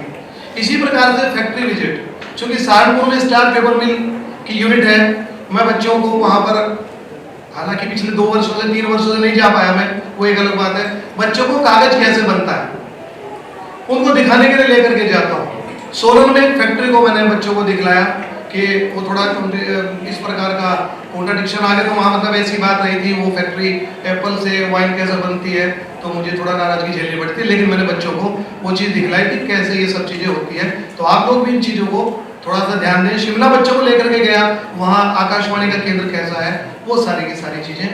ऐसे ही जरा नजदीक आ जाए, बच्चे सब गुड़ खाते हैं, गुड़ कहाँ बनता है, कैसे बनता है, शायद उस चरखी को उसको लोगों को दिखलाना पसंद नहीं करते। यदि किसी ने दिखलाया हो तो बहुत अच्छी बात है, अन्यथा आप दिखलाएंगे तो अच्छा रहेगा। हम अपने ग्रुप में नेहा जी बैठी हुई हैं, श्रीमती सोनम जी, धन प्रकाश जी, आशीष गर्ग जी, इन सब के विचार से फैक्ट्री का विजिट कराया जाए, बैंक विजिट हो, जो भी बात हुई आपके साथ में। घर का भी बजट बच्चे तैयार करें, घर का सामान खरीदने के लिए उनको आप प्रेरित कर सकते हैं, अरे घर का सामान खुद लाएं। विद्यालय में हम लोगों को चाय पीने के लिए मिलती है, विद्यालय की ओर से मिलती है, कर्मचारी उसके लिए नियुक्त है कि वह चीनी, चाय की पत्ती, बिस्किट्स, नमकीन लेकर के आए। तो मेरा प्रयास ये रहता है कि मैं उस चपरासी के साथ बच्चे को भेजूं, भाई अब पैसे तो ये देगा, यही खरीद फरोख्त करेगा, चीनी का क्या रेट है, चाय की पत्ती कितने पैसे की आती है, बच्चे को नहीं मालूम है। अभी मैंने आपकी एग्जीबिशन देखी, मैं कोई आलोचना नहीं करूंगा, बच्चों ने बहुत कुछ बतलाया, बहुत अच्छा बतलाया, हमारे बच्चों से बेहतर आपके बच्चे हैं। मैंने एक बालक से पूछा, बेटा आपकी फीस कितनी है, उसने बतलाया 3750 रुपए। मैंने कहा बेटा अच्छा 3750 रुपए में 5-5 के नोट कितने होते हैं, बच्चा बता पाने में असमर्थ रहा। तो ठीक है, हम ऊपर चढ़ते हैं, हम कहते हैं हमारी बहनें, हमारी बेटियां हवाई जहाज चलाएं, लेकिन उनको गोबर लिखना भी आना चाहिए। तो मैं समझता हूँ कि ढेर सारी बातें यहाँ पर लिखी हैं, बहुत लोगों को बोलना है, ज़्यादा मैं बोलूँगा तो आप शायद मुझे गलत समझ लेंगे। तो प्लीज़ क्या इसमें जुड़ना चाहिए, क्या नहीं जुड़ना चाहिए, अकाउंट्स, इकोनॉमिक्स और जितने भी बैंकिंग, मुद्रा आदि, मेरी बहन और जो आचार्य लोग बैठे हुए मेरे साथ में, उन्होंने लिख करके दिया है। इसमें मैंने लिखा है, जो मैं प्रधानाचार्य को सबमिट करा दूंगा और इसी से मेरे सजेशन ले सकते हैं। धन्यवाद। अक्सर अकाउंट्स के बच्चे, वाणिज्य वर्ग के बालक जो हैं, वो ये पूछते हैं कि सर हमारी संख्या इतनी कम क्यों है। तो मेरा तो उनको यही जवाब होता है कि भैया वीआईपी लोगों की संख्या कम ही होती है, ठीक है जी। अब दूसरी बात इसमें आती है कि सभी में चर्चा हो चुकी है, कोई शायद पॉइंट रह गया हो तो देख लेंगे उसको भी। मैं ये कहना चाहूंगा कि 9th-10th के बाद, जैसे 9th-10th वाले स्टैंडर्ड पर बच्चों की काउंसलिंग होनी चाहिए। क्या आप सभी लोग मेरी बात से सहमत हैं? क्या आप सभी लोग मेरी बात से सहमत हैं? Thank you. एक काउंसलिंग होनी चाहिए। भाई साहब कह रहे हैं करते हैं, उनके उस विद्यालय में होता है, हमारे नहीं होता। साइंस वाले टीचर पहले ही 9th-10th में उनको ऐसे मतलब इस तरह से मोटिवेट करते हैं, इस तरह से। ऐसा किन किन विद्यालयों में होता है, मैं आपसे पूछना चाहूंगा, please put your hands, help me. मैं कुछ कहना चाहता हूँ सर, टीचर्स नहीं करते हैं, बच्चे अपना माइंड मेकअप कर चुके हैं कि साइंस ही सब कुछ है, कॉमर्स में कुछ नहीं है। पेरेंट्स ही करते हैं, पेरेंट्स या टीचर ही बताते हैं। देखिए सर, मेरी बात सुनिए, ये यहाँ पे डिबेट वाली तो कोई बात नहीं, मैं आपके सुझाव का सम्मान करता हूँ, आपने बहुत अच्छी बात कही है, लेकिन मैं ये पूछना चाहता हूँ कि साइंस के जो स्टूडेंट्स हैं हमारे, क्या सभी स्टूडेंट्स ऐसे धनाढ़ परिवार से हैं क्या? नहीं ना। आप अपने विषय रखो मैडम सर एक सेकंड बस वो बात सारी हो चुकी है, मैं अपनी बात कर रहा हूँ, उसके बाद बता रहा हूँ। तो सिर्फ दो ही चीजें आती हैं उसमें, टेक्निकल और मेडिकल, ठीक है। यहाँ पे जो हम अपने सिलेबस में इंक्लूड करने जा रहे हैं उसमें मेरे विचार से और हमारी टीम के जो सुझाव हैं उसमें इनकम टैक्स के करंट रूल्स जो हैं हमें बच्चों को बताने चाहिए। ये विषय इसमें होना चाहिए। व्यवहारिक ज्ञान की बात सभी ने की है कि व्यवहारिक होना चाहिए, बैंक में जाकर और वहां पर ये सब कुछ होना चाहिए, बहुत अच्छी बात है, प्रैक्टिकल है, सब कुछ होना चाहिए। दूसरा, जीएसटी के बारे में भी थोड़ी डिटेल्स में बात हो तो अच्छा है, जैसे किसी सीए से या किसी एडवोकेट से, इनकम टैक्स एडवाइजर से सलाह लेकर उसकी बात की जा सके। एक इसमें इंपॉर्टेंट बात यह है मेरे हिसाब से कि हिस्ट्री पर भी चर्चा की जाए, क्योंकि मानव इतिहास का जहां से प्रारंभ माना जाता है वहीं से वाणिज्य का प्रारंभ भी माना जाता है, तो उसको थोड़ा सा इस स्तर पर बताया जाए। हमारे जो सिलेबस में है वो बहुत ही कम है, लेकिन उसको थोड़ा सा और अच्छे से उसकी जानकारी दी जाए तो बहुत अच्छा रहेगा। छात्रों को जो भी न्यूमेरिकल्स कराए जाए, स्टूडेंट को जो भी न्यूमेरिकल्स कराए जाए, वो क्योंकि उसके बाद प्रैक्टिकली जो होगा, किसी कंपनी में जॉब करेगा या बिजनेस करेगा तो उसको कंप्यूटर पे प्रैक्टिकली करेगा, तो हम भी उसको वहां पर अपने टैली के माध्यम से, एक्सेल के माध्यम से या अकाउंटिंग सॉफ्टवेयर के माध्यम से उसको बता सकते हैं, जानकारी दे सकते हैं कि इस तरह से आप अकाउंट मेंटेन करिए। बच्चों को जैसे सर ने बताया कि बैंक में ले जाकर वाउचर भरना या इस तरह की बात ये सिखाई जा सकती है। वाउचर और बैंक डिपॉजिट स्लिप जो है वो हमारे सिलेबस में भी है, उसके चित्र वगैरह भी हैं उसमें। एक इसमें पॉइंट है कि सर बुक्स के लिए थोड़ी बात करना चाहूंगा कि बुक्स जो एक बार यहाँ से सिलेक्ट होकर गई है, अभी लास्ट ईयर बालाजी प्रकाशन थी ना, बालाजी प्रकाशन थी सर, बालाजी प्रकाशन में बहुत सारी गलतियां हैं। I am not criticising to this book, मैं इस बुक को आलोचना नहीं कर रहा हूँ उसकी, मैं आपको सिर्फ ये बताना चाह रहा हूँ कि बुक ऐसी लगाई जाए जो मतलब ठीक हो, क्योंकि जब हम बच्चों को क्वेश्चंस कराते हैं बोर्ड पर और उसका क्वेश्चन का आंसर डिफरेंट होता है, क्वेश्चन का आंसर डिफरेंट होता है, तो बच्चे के मन में कहीं ना कहीं ये सवाल आ जाता है कि ये गलत हो गया। तो ऐसा ना हो कि थोड़ा मतलब सही प्रकार से उसको देख करके बुक को सही सजेस्ट किया जाए। जैसे आप बता रहे हो बुक में गलतियां हैं। जी सर। आपने लिख के भेजी है गलतियां? सर मैंने भेजी लिख के। कहाँ? मैंने अपने कॉलेज में भी दी थी और बुक के पब्लिशर्स को भी दी थी। एक बार यहाँ क्षेत्र में भी भेजो। ठीक है सर, भेजो। मैंने एटलीस्ट क्वेश्चंस के आंसर सही करके, रेड पेन से सही करके वो बुक पब्लिशर को भी दी है और विद्यालय में भी दी है, बालाजी प्रकाशन में। वो भेज देना ठीक है सर, मैं कॉलेज में जाके भेज दूंगा। ठीक है। एक पॉइंट है इसमें हमारा, वाद विवाद प्रतियोगिता रखी जा सकती है अपने विषय पर, अपने सब्जेक्ट पर डिबेट हो सकती है उसमें। जैसे यहाँ पे हमने वीडियो में देखा है, इसी प्रकार से हम अपने क्लास में या एक प्रतियोगिता करके इस तरह से हम उसको कर सकते हैं।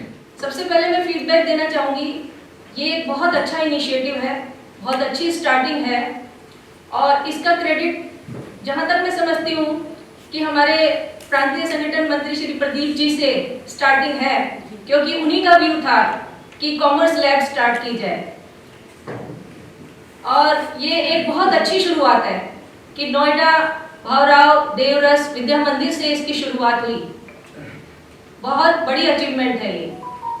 इसके अलावा यहाँ के जो प्रधानाचार्य जी हैं सोम जी, उन्होंने भी बहुत मोटिवेट किया अपने टीचर्स को, जिन्होंने कि इतने अच्छे तरीके से विषय को रखा और हम सभी लोगों ने बहुत कुछ सीखा। इसके लिए सभी को बहुत बहुत बधाई। इसके अलावा एक और चीज़ देखी गई कि इस विद्यालय में सभी आचार्यों के बीच में एक अच्छा कोऑर्डिनेशन है और बहुत कोऑपरेशन के साथ उन्होंने काम किया, तो सभी बधाई के पात्र हैं। अब मैं अपने कुछ सुझाव रखना चाहूँगी।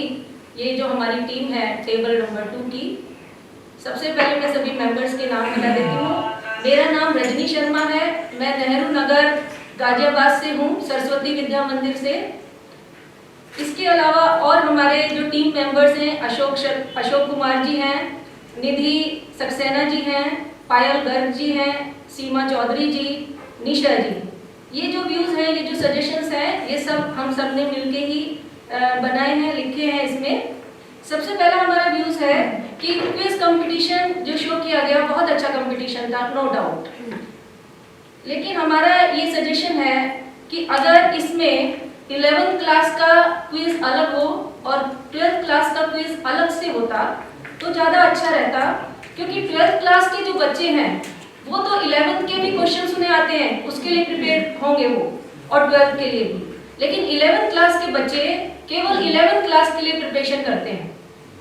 हर बच्चा 12th क्लास के लिए अवेयर नहीं होता, तो अलग अलग क्लासेस के लिए अलग अलग क्विज होना चाहिए, ये हमारी राय है। इसके अलावा क्विज कंपटीशन में जहाँ पर हमने देखा कि कई राउंड्स थे, अच्छी बात है, बहुत अच्छे राउंड थे, सभी को अपॉर्चुनिटी मिली। यहाँ पर अगर एक बजर राउंड होता तो और अच्छा होता। बजर राउंड में स्क्रीन पे जब जैसे क्वेश्चन आए, जिस बच्चे को इंस्टेंट उसका आंसर आता है वो तुरंत बजर दबाए और अपना आंसर दे, उससे क्विक इंस्टेंट रिप्लाई भी मिल सकता है।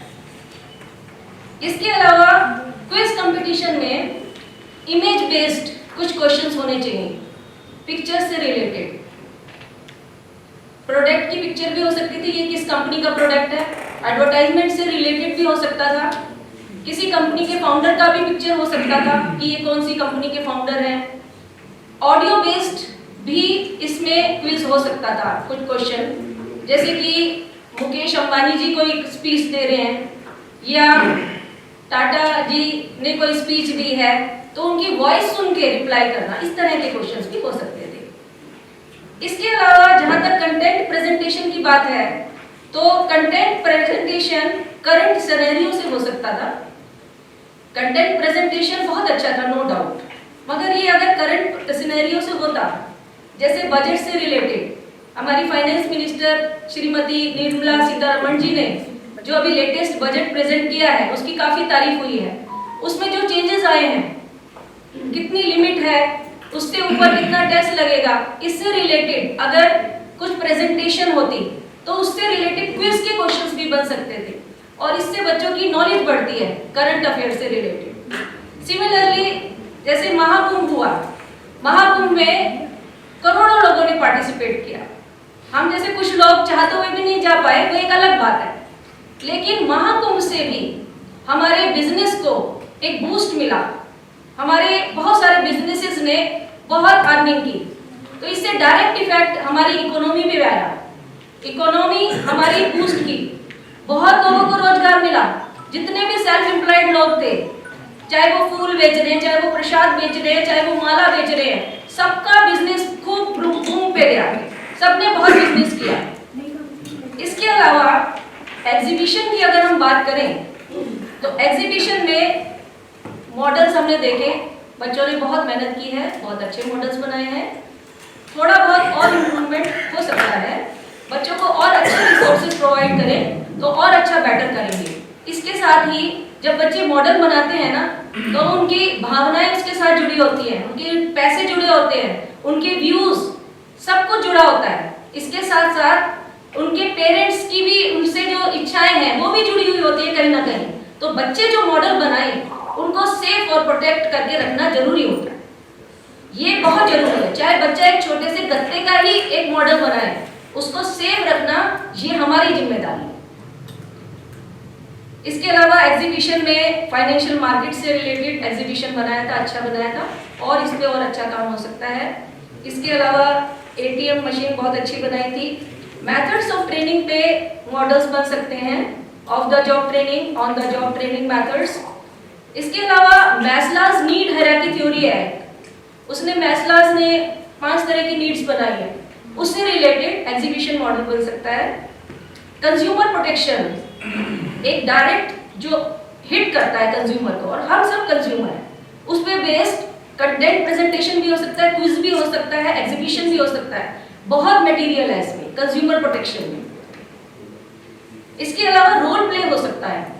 रोल प्ले में ड्रामेटिक प्रेजेंटेशन होता है सब्जेक्ट का, चाहे वो सब्जेक्ट अकाउंटेंसी हो, चाहे बिजनेस स्टडीज हो, चाहे इकोनॉमिक्स हो, उसका अगर ड्रामेटिक प्रेजेंटेशन हो, चाहे वो हम वीडियो बना के करें, चाहे हम स्टेज पे प्रेजेंटेशन करें, तो वो डायरेक्ट जो बच्चे हैं उसमें इंटरेस्ट लेंगे। एक तो पार्टिसिपेट करके बच्चों के कंसेप्ट क्लियर होंगे, दूसरे जो देखने वाले बच्चे हैं वो भी मोटिवेट होंगे इस तरह से प्रेजेंटेशन करने, तो उससे उनकी नॉलेज भी बढ़ेगी और उनका इंटरेस्ट भी उसके लिए, ड्रामे के लिए या रोल प्ले के लिए इनहांस होगा, इंक्रीज होगा। तो रोल प्ले से डायरेक्ट अप्रोच आती है, जैसे हम मूवीज देखते हैं या सभी लोग देखते हैं, बच्चे भी देखते हैं मूवीज, तो वो जो मूवी की स्टोरी होती है, गाने होते हैं, वो सब चीजें बच्चों के दिमाग में कहीं ना कहीं समा जाते हैं।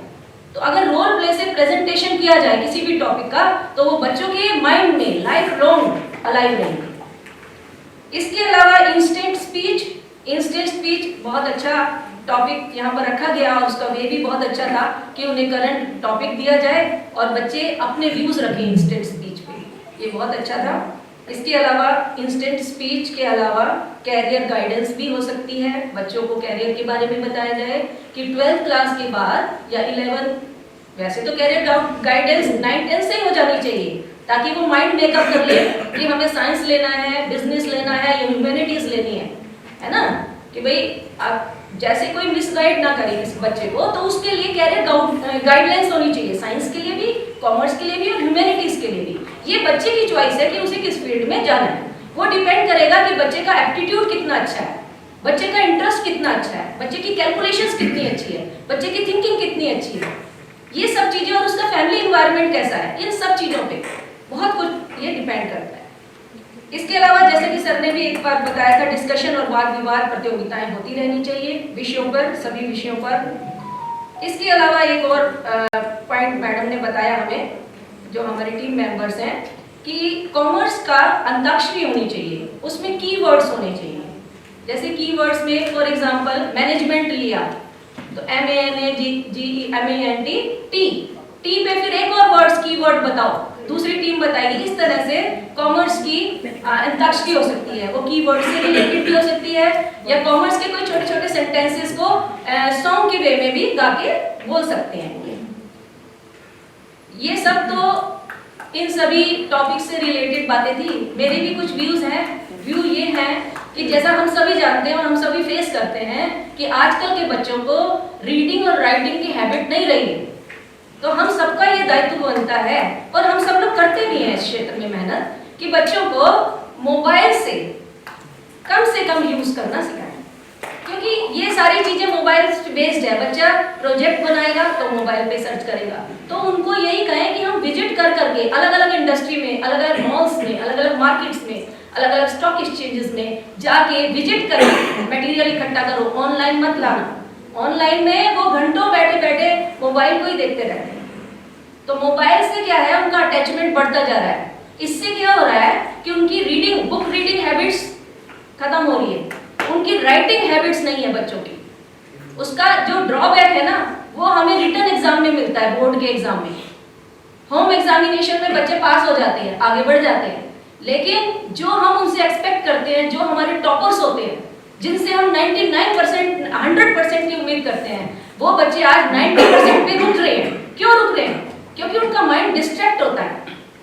तो ये हमें मोटिवेशनल स्पीचेस भी समय समय पर बच्चों को देती रहनी चाहिए, और सिर्फ इतना नहीं, हमें खुद भी मोबाइल से थोड़ा दूर रहना चाहिए, क्योंकि बच्चे जो हमें देखेंगे ना, वही अपने जीवन में अप्लाई करेंगे।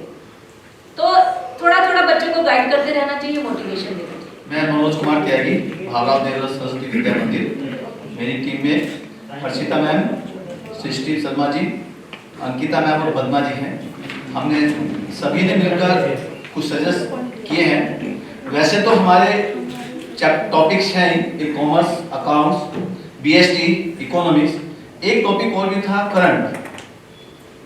अब उस टाइम पे भी डिस्कशन हुआ था कि करंट में होना क्या चाहिए। एक तो वही है कि जो समसामयिक जो आजकल हो रहा है, लेकिन इसमें हमने भी कुछ एड ऑन किया है, वो शामिल हो सकता है। जैसे कि मतलब इसको करंट ना करके हम इसमें बड़ा स्केल पे लें। एक तो क्या है कि इसमें हमने जो पढ़ा रहे हैं, कहीं भी हमने जो एशियन टाइम में जो हमारा पॉलिसीज थी, आई मीन गोल्डन एरा कहते हैं जिसको, जिस टाइम सोने की चिड़िया कही जाती थी, उस टाइम पर क्या पॉलिसी थी हमारी कॉमर्स की, क्या ट्रेड था, वो भी हमें यहाँ शामिल करें तो ज्यादा अच्छा रहेगा। दूसरा, मैम ने अभी बोला कुंभ का, तो मैं उसे थोड़ा सा एरिया थोड़ा बढ़ा देता हूँ, फेस्टिवल्स और इंडियन इकोनॉमी। जैसे कि मेरे पास में इस साल का तो डेटा नहीं आया है, लेकिन मैं पिछले साल का डेटा कलेक्ट किया था, लगभग 4 लाख करोड़ का था रेवेन्यू था इंडियन इकोनॉमी का फेस्टिवल से। लगभग 20,000 करोड़ रुपया हमारा जो महाराष्ट्र में गणेश चतुर्थी मनाई जाती है उसका, प्लस जो हमारा लगभग 35,000 करोड़ रुपए का हमारा जो बंगाल में दुर्गा पूजा होती है, दीपावली का 2-2.5 लाख करोड़ का बिजनेस था। तो हमारे इंडियन इकोनॉमी में फेस्टिवल्स का कितना कंट्रीब्यूशन है, क्या पॉलिसीज हैं, वो भी हमें यहाँ इसमें शामिल कर लेना चाहिए तो अच्छा होगा, मतलब करंट के साथ साथ। दूसरा, दीपक जी ने बहुत अच्छा दिया कि नेबर कंट्रीज को हम जोड़े। भाई साहब, मैं उसमें और ऐड करना चाहूंगा सस्टेनेबल डेवलपमेंट और एनवायरमेंट हम जोड़ दें, क्योंकि बिल्कुल करंट का टॉपिक है एकदम, है ना। और बजट जो हर साल चेंज होता है, उसको हम करंट में भी ला सकते हैं और अपने इकोनॉमिक सब्जेक्ट में भी जोड़ सकते हैं।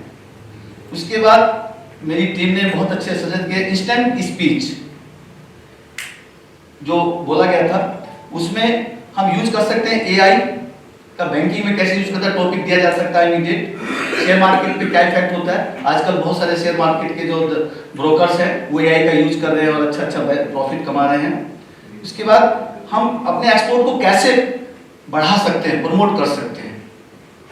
दूसरा, एक इसमें हम इकोनॉमिक्स के होने के नाते ऐड कर सकते हैं कि हम अपने आप को सेफ कैसे रखें, ये ना सोच करके इससे आगे सोचें कि हम दूसरे पे इकोनॉमी के लिए अटैक कैसे करें। दूसरा हम पे अटैक कर रहा है, हम उससे बचाव तो करें, लेकिन अब हम उसके साथ साथ में हम दूसरे की इकोनॉमी पे कैसे अटैक करें या कैसे हम अपने रिजर्व को बढ़ाएं, ये सीधा सीधा हम बात करें, तो ये भी थोड़ा सा हम इधर इसमें ला सकते हैं। उसके बाद जो इंटरनेशनल लेवल पर इवेंट्स होती हैं, जैसे अभी यूक्रेन रशिया वार चल रहा है, फिलिस्तीन इजराइल वार चल रहा है, इसका इफेक्ट इंडियन इकोनॉमी पे क्या होगा, वो भी हम यहाँ थोड़ा सा इसमें शामिल कर सकते हैं। और सबने बहुत अच्छा सजेस्ट किया, जो थोड़ा सा लगा था मुझे कि थोड़ा सा ये मैं भी बताऊं, तो ये शामिल किए। धन्यवाद सर। बहुत बहुत धन्यवाद। भाई साहब, आइए आगे का मार्गदर्शन कीजिए। आप सबकी बातें सुनकर कि आपके अंदर कितने इनोवेशंस, क्रिएटिव आइडियाज हैं, वो भी हमें अब पता लग रहा है। और आप सबने यहाँ पे आके जो प्रेजेंटेशन दी और आप सबके जो चेहरे देख रहे हैं, वो लगता है कि सब बड़े खुश हैं कि यहाँ पर आज हमें भी एक अवसर मिला है, अपॉर्चुनिटी मिली है। इस सब में हमारी जो बहुत बड़ी मेहनत की है इस विद्यालय के प्रधानाचार्य श्रीमान सोमगिरी जी, तो उनके सम्मान में विद्या भारती शिक्षा संस्थान में 2 पुस्तकें हैं, इंटीग्रेटिंग भारतीय knowledge system in commerce and business studies, और दूसरा है insight for curriculum and content in commerce and business. तो पहले उनको जरा भेंट करके सम्मानित कर देते हैं आप सबकी तरफ से।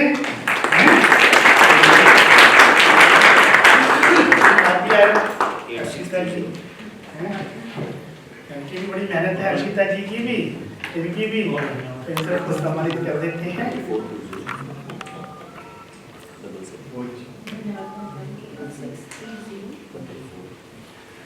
अपना देश भारत, इसके बारे में 4 बातें बहुत पहले से हम सुनते आ रहे हैं। पहली बात है विश्व गुरु भारत, तो पूरी दुनिया को जो ज्ञान दिया, जो शिक्षा दी, वो भारत में थी। परंतु जो कॉमर्स रिलेटेड चीज है वो है सोने की चिड़िया भारत। गीत है ना, जहाँ डाल डाल पर सोने की चिड़िया करती थी बसेरा, वो भारत देश है मेरा।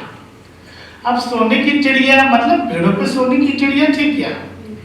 हर घर में इतना सोना चांदी था कि लोग भारत को सोने की चिड़िया कहते थे। और सोने की चिड़िया जो होती है वो होती है व्यापार से, व्यवसाय से, बिजनेस से।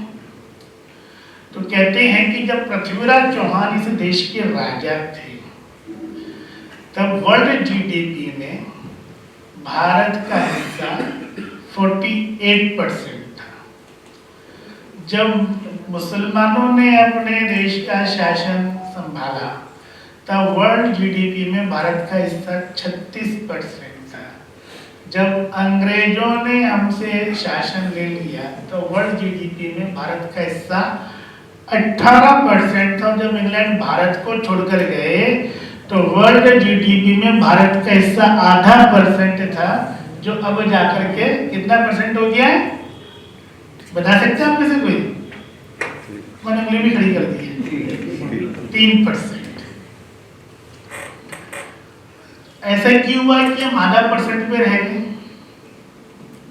क्योंकि हमारा सारा इंडस्ट्रीज उनको अंग्रेजों ने पूरा कानपुर का जो हमारा कपड़ा उद्योग था, कलकत्ता का जो हमारा जूट उद्योग था, हमारा सहारनपुर का, हमारा मुरादाबाद का, तो सब यूपी में रहने वाले अलग अलग सेगमेंट के हैं, तो वहाँ की इंडस्ट्रीज कितनी फेमस होती थी।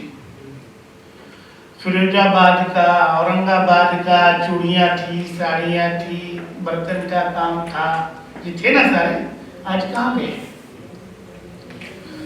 तो ये भारत के अंदर हमारा जो एक वर्ल्ड के अंदर सोने की चिड़िया भारत थी, हमें फिर भारत को सोने की चिड़िया बना। और जब हम अर्थशास्त्र की, वाणिज्य की बात करते हैं तो अपने प्राचीन ग्रंथों का अध्ययन करते हैं तो महाभारत के अंदर विदुर नीति, भीष्म पितामह ने युधिष्ठिर को राज्य धर्म चलाने के लिए जो संदेश दिया, महर्षि नारद ने 108 सवाल युधिष्ठिर से वो जब राजा थे तो पूछे थे, उनमें अधिकांश विषय जो है अर्थशास्त्र के थे। आप लोग जब महाभारत का स्टडी करेंगे तो ज्ञान का बहुत बड़ा ग्रंथ है। यानी कर कैसा होना चाहिए, तो महाभारत में कि टैक्सेशन सिस्टम ऐसा होना चाहिए जैसे गाय के थन से बछड़ा दूध पीता है और बाकी दूध किसके लिए छोड़ देता है, तो टैक्सेशन सिस्टम। हमारा एक्सपेंडिचर सिस्टम कैसा होना चाहिए वो भी बताया है कि हमें अपनी आय का एक भाग अपने पूर्वजों के लिए देना है, एक भाग वर्तमान के लिए रखना है, एक भाग हमने भविष्य के लिए रखना है और एक भाग हमने दान के लिए और समाज के कार्य के लिए रखना है। वहीं से शायद कहावत चली होगी, साई इतना दीजिए जामे कुटुंब समाए, मैं भी भूखा ना रहूं साधु भी भूखा ना जाए। फिर अर्थशास्त्र की बात करते हैं तो कौटिल्य का अर्थशास्त्र, क्योंकि ऐसा मान लिया गया है जैसे आप सब लोग कॉमर्स, इकोनॉमिक्स, अकाउंट्स पढ़ाते हैं तो जितनी भी कोटेशन है, डेफिनेशंस हैं, वो सब फॉरनर्स की है। यानी टेलर का साइंटिफिक मैनेजमेंट, हेनरी फ्योर का इंडस्ट्रियल मैनेजमेंट, और इकोनॉमिक्स है तो इसके नाम है एडम स्मिथ है, सब नाम, और उनको कुछ नहीं आता, गधे सारे अगर मैं बोलूं तो। अब टेलर का साइंटिफिक मैनेजमेंट आप कहीं प्रैक्टिकली लागू कर सकते हो क्या? आदमी को मशीन माना हुआ है। अगर आप उसकी डिटेल में जाएंगे, खोखला है सारा का सारा सिस्टम। हमारे यहाँ पर एक बात बताई गई कि हमें जो है, हमारे ग्रंथों में भी है कि जो इनकमिंग एक्सपेंडिचर है ना, उस पर कम खर्च करना चाहिए और कैपिटल एक्सपेंडिचर पे क्यों? वो लॉन्ग टर्म इन्वेस्टमेंट है, वो आपको हमेशा के लिए काम आएगी। आपने एक कोट पहना 10,000 रुपए का, उसकी रीसेल वैल्यू क्या है? और आपने 10,000 रुपए का एक कड़ा बनाया सोने का, उसकी रीसेल वैल्यू क्या है ना? तो कहते हैं कि हमें खर्चा कहाँ करना है, कैसे करना है, ये भी बताया गया है। ठीक है ना। तो हमारे यहाँ पर हर चीज बहुत गहराई से विचार की गई है, परंतु चूंकि हमें वो ना तो हमारे सिलेबस में ना पाठ्य पुस्तकों में है, और चूंकि हमारा सारा जो सिस्टम है वो syllabus, examination and marks oriented है, तो इसलिए हमें भी उसी काम में हम लोग लगे हुए हैं। कहीं ना कहीं अपने छात्रों को हमें इसकी बैकग्राउंड बताने भी चाहिए कि हम कहाँ थे जीडीपी में, आज हम कहाँ पर हैं, क्यों ऐसा हुआ है। ठीक है। दूसरा विषय जो था वो है कि जो हमारा सब्जेक्ट है ये मोस्ट प्रैक्टिकल सब्जेक्ट है। हम कॉमर्स, अकाउंट्स, इकोनॉमिक्स के टीचर हैं तो केवल हमसे नहीं जुड़ा हुआ, जो साइंस का टीचर है उसको अपने घर की इकोनॉमी नहीं चलानी है, जो हिंदी अंग्रेजी के टीचर है उनको अपने घर का बजट चलाना है कि नहीं चलाना है। वैसे आप लोगों ने जो अधिकांश बातें की उनमें से कुछ को छोड़कर तकरीबन वो सारी जो कॉमर्स फेयर हो सकता है ना, क्विज कॉन्टेस्ट है, पेपर रीडिंग है, मॉडल प्रिपरेशन है, उसके ऊपर ज़्यादा थी, वो भी एक आवश्यक अंग है। परंतु हमारी क्लासरूम टीचिंग बच्चे को उस सब्जेक्ट की प्रैक्टिकल नॉलेज, उसके लिए भी कुछ बातें आप लोगों ने बताई, कुछ कर भी रहे हैं। आप में से कितने लोगों ने अपने घर का बजट बनाया है? बहुत बढ़िया, काफियों ने बनाया है। हमने अपने घर का एनुअल बजट, मंथली बजट बनाया है। एनुअल भी बना लीजिए, मंथली बेसिस पे 12 महीने का जोड़ लीजिए तो वो 1 साल का हो जाएगा। उस बेसिस पे अगले साल का बजट, इनकम के हेड क्या क्या है और एक्सपेंडिचर के हेड है, उसके अंदर बड़े सारे हेड बनेंगे। घर का बनेगा तो उसके अंदर आपको फंक्शंस में भी जाना है, फेस्टिवल्स भी सेलिब्रेट करने हैं, ठीक है ना। एक हमारे दिमाग में कंप्रेहेंसिव आइडियाज इसका आता है। और इनकम एंड एक्सपेंडिचर बजट के एक पार्ट होता है। अपने घर का आप में से किस किसने बनाया है? और आप में से टैली कितने लोग जानते हैं? टैली कितने जानते हैं? 1 2 3 4 5 नहीं जानते, 7 8। अपने घर का बजट और एक्सपेंडिचर इंटरनेशनल में टैली पे डाला है, ऐसा किया किसी ने? एक तो टैली आप सब लोग सीख लीजिए, क्योंकि आप कॉमर्स, अकाउंट्स, इकोनॉमिक्स के हैं ना। और मैंने अभी कहा था ना शुरू में, टैली एंड जीएसटी स्किल का भी एक विषय बढ़ गया है। बैंक की बात आई, अब बैंक के अंदर क्या क्या होता है, हम बच्चों को बैंक विजिट कराने से पहले थोड़ा सा उसे फीड करें। हम बैंक में जाएंगे तो बैंक के अंदर में करंट अकाउंट है, सेविंग अकाउंट है, फिक्स्ड डिपॉजिट अकाउंट है, वहाँ पे डिफरेंट टाइप्स के वो हैं, ओवरसीज ब्रांच हैं, चेकबुक क्या होती है, पेइंग स्लिप क्या होती है। प्रैक्टिकली बच्चों को हमने दिखाया, बैंक में ले जाकर के उसकी फंक्शन भी दिखाया। बैंक वाले भी बड़े खुश होते हैं जब हम बच्चों को लेके जाते हैं पहले से, पर मतलब बच्चों को फील कर रहा है कि बैंक में हम जा रहे हैं तो हमें बैंक में विजिट में किन किन बातों का ध्यान, तो उनका बैंक विजिट जो है वो ज़्यादा फ्रूटफुल हो जाएगा। आप में से ऐसे कितने हैं जो कह सकते हैं 11th 12th के हमारे सब बच्चों के बैंक अकाउंट खुले हुए हैं? वो कम है, अभी 4-5 के हाथ खड़े हुए हैं। मतलब एक आइडिया है, सब बच्चों के बैंक अकाउंट खुल जाए और उनको चेकबुक भरनी, पेइंग स्लिप भरनी, क्या हमने सिखा दी। MICR है, वो एक तो क्लास में तो है, वो ठीक प्रैक्टिकली वो अपना करें। वैसे तो ATM से विड्रॉल होता है, कभी कभी ना चेक से भी विड्रॉल कराने का तरीका प्रैक्टिकल बनना आना चाहिए। ATM से भी डिपॉजिट होता है तो कभी कभी पेइंग स्लिप से भी डिपॉजिट करा देना चाहिए। ऐसे ही अभी बात आई है फैक्ट्रीज इंडस्ट्रीज की विजिट करने की बात है। हम बच्चों को लेके जाएं, ग्रुप्स में लेके जाएं, एकदम इतने सारे मत ले जाएं कि मेला बन जाए, क्योंकि वो एजुकेशनल टूर होना चाहिए।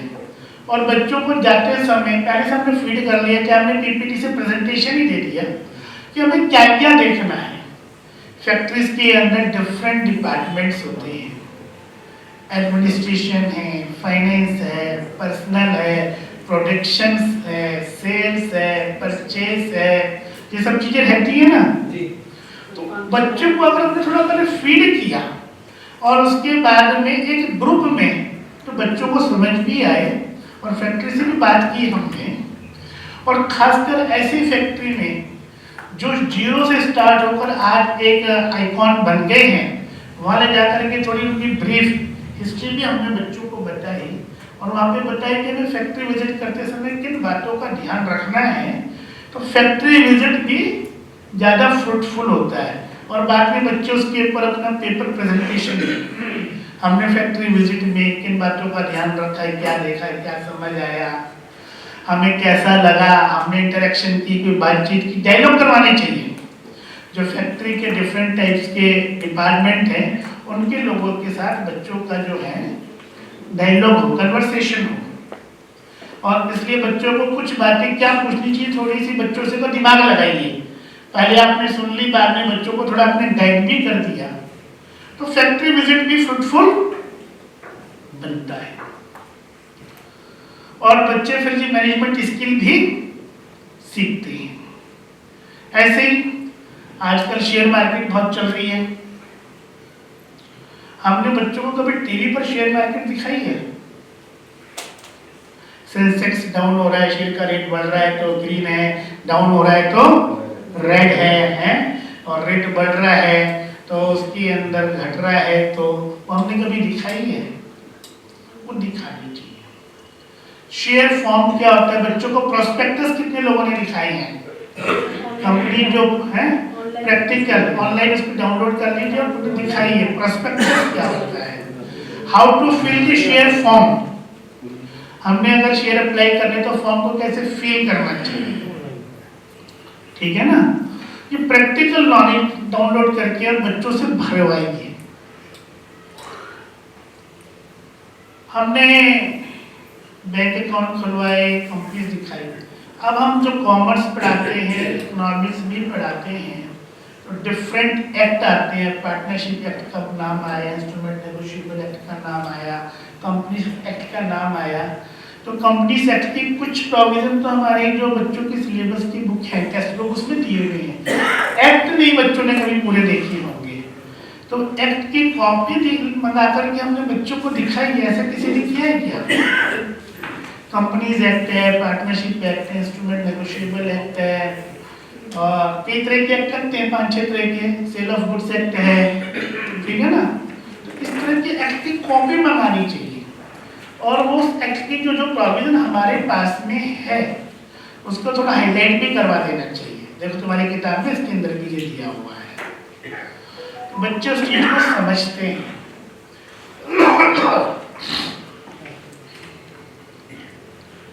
फिर बैंक अकाउंट दोनों में है, डिजिटल फॉर्म में भी है और फिजिकल में भी है, दोनों बच्चों को दिखाना चाहिए।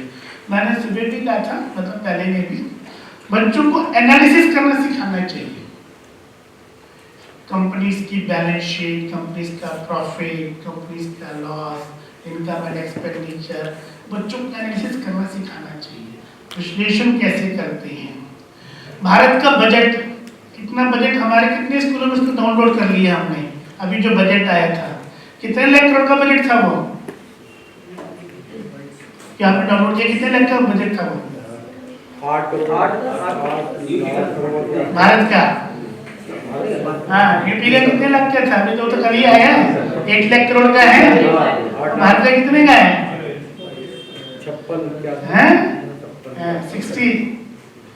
60 लाख, नियर अबाउट 60 लाख करोड़ का बजट है भारत का। उसको हमें डाउनलोड करना चाहिए, पढ़ना चाहिए, पढ़ाना चाहिए। अभी आए कि इनकम टैक्स के प्रोविजन बताने चाहिए, तो up to ₹12 lakh no income tax applicable है ना। ये बच्चों को बताना चाहिए। अगर 12 लाख से एक हो गया तो फिर आपका 4 लाख से शुरू हो जाएगा, हैं? ये उसके बजट के मोटे मोटे पॉइंट्स हम इसे बोलते हैं जिस्ट। हमने निकाल करके बच्चों को भी पढ़ने के लिए दिए, उनसे भी टेस्ट निकलवाने की बात कर हमने भी निकाल करके दिए। और हमारी अभी 5th इकोनॉमी है, अगर हम 1st इकोनॉमी बनेंगे तो हमारा बजट कितने बड़ा होना चाहिए। तो ये कंपैरिजन भी हम करना सिखाएंगे। तो अभी इसमें से एक विषय जो आज हमें कहते हैं, सारे कंपटीशन के विषय भी मत बनाइए, बनाने अच्छी बात है। हम अपने स्कूल में वीकली, फोर्टनाइटली, मंथली कुछ डिबेट्स, कुछ डिस्कशन करा सकते हैं डिफरेंट टॉपिक्स पे। जैसे बजट ही आया, चाहे यूपी पे करा लो, चाहे इंडियन बजट पे करा लो, तो पेपर रीडिंग भी हो सकती है, डिस्कशन भी हो सकती है, ग्रुप डिस्कशन भी हो सकती है, डिबेट्स भी हो सकती है। इस जब जिस कॉन्टेस्ट भी करा सकते हैं, परंतु ये हमें कराना है और ये इनोवेशन सारा का सारा हमको ही लेना है। इसमें कोई प्रिंसिपल आपको नहीं मना करने वाले, आपने क्लासरूम में ही कराना है। ये आपकी टीचिंग का एक पार्ट है और क्लासरूम टीचिंग से कोई आपको मना करता है क्या? नहीं करता है ना। मैं जब पार्ट 1st में आया, बीकॉम ऑनर्स दिल्ली यूनिवर्सिटी से कर रहा था, तो हमारे टीचर ने, प्रोफेसर ने कहा देखो कॉमर्स ऐसा सब्जेक्ट है जो प्रैक्टिकेबल भी है, प्रैक्टिकल भी है और अर्निंग भी देना शुरू कर देता है पढ़ते पढ़ते। तो पहले तो सब बैंक अकाउंट खोलो, उसके अंदर कुछ पैसा डालो जितना भी डाल सकते हो। तब क्या 5 रुपए से अकाउंट खुल जाता था। सेविंग अकाउंट है, तुम्हारे को कुछ नहीं मिलेगा तो साल में 50 पैसे का तो इंटरेस्ट मिलेगा, ठीक है ना। दूसरा उन्होंने कहा था कि आप मिनिमम उसमें 50 शेयर का लॉट अप्लाई कर सकते थे। तो शेयर मार्केट में आप में से कोई बच्चों को शेयर मार्केट लगे गए हैं? आजकल शेयर मार्केट है नहीं, सब टीवी पर ही चलती है। तो शेयर मार्केट दिल्ली के आसफली रोड पे थी, स्टॉक एक्सचेंज था, हमें वो विजिट कराने लगे थे स्टॉक एक्सचेंज से बात करके। तो मिनिमम 50 शेयर का लॉट आता था, तब 10 रुपए का एक शेयर भरा जाता था। ये प्रीमियम का सिस्टम ही नहीं था। तो 500 रुपए कि तुम 500 रुपए कमाओ पहले, फिर उसको जो है शेयर मार्केट में अप्लाई करो। तो उसने तरीका भी बताया टीचर ने कि आप समझ लीजिए कि आपकी पढ़ाई का पार्ट है ये, आप पार्ट टाइम जॉब कर लो अकाउंट्स की, आप ट्यूशन पढ़ाइए, तो तुम खुद अर्न कीजिए और जब अर्न खुद करेंगे तो उसको शेयर मार्केट में और बैंक में एफडी कराइए। चाहे 10 रुपए की एफडी कराइए तो बैंक में 10 रुपए की एफडी भी होती थी और शेयर मार्केट में मिनिमम 500 रुपए आपको लगाने हैं। तो पहले 500 रुपए कमाओ और फिर लगाओ। तो ये प्रैक्टिकल है कि आपको लगेगा कि नहीं आप कमा भी सकते हो और ये आपकी पढ़ाई का पार्ट है। All these are the activities of your study, ऐसा बताया उन्होंने हमें।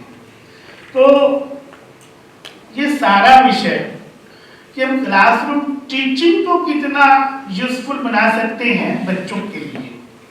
एक विषय है कि 9th-10th की काउंसलिंग करनी चाहिए।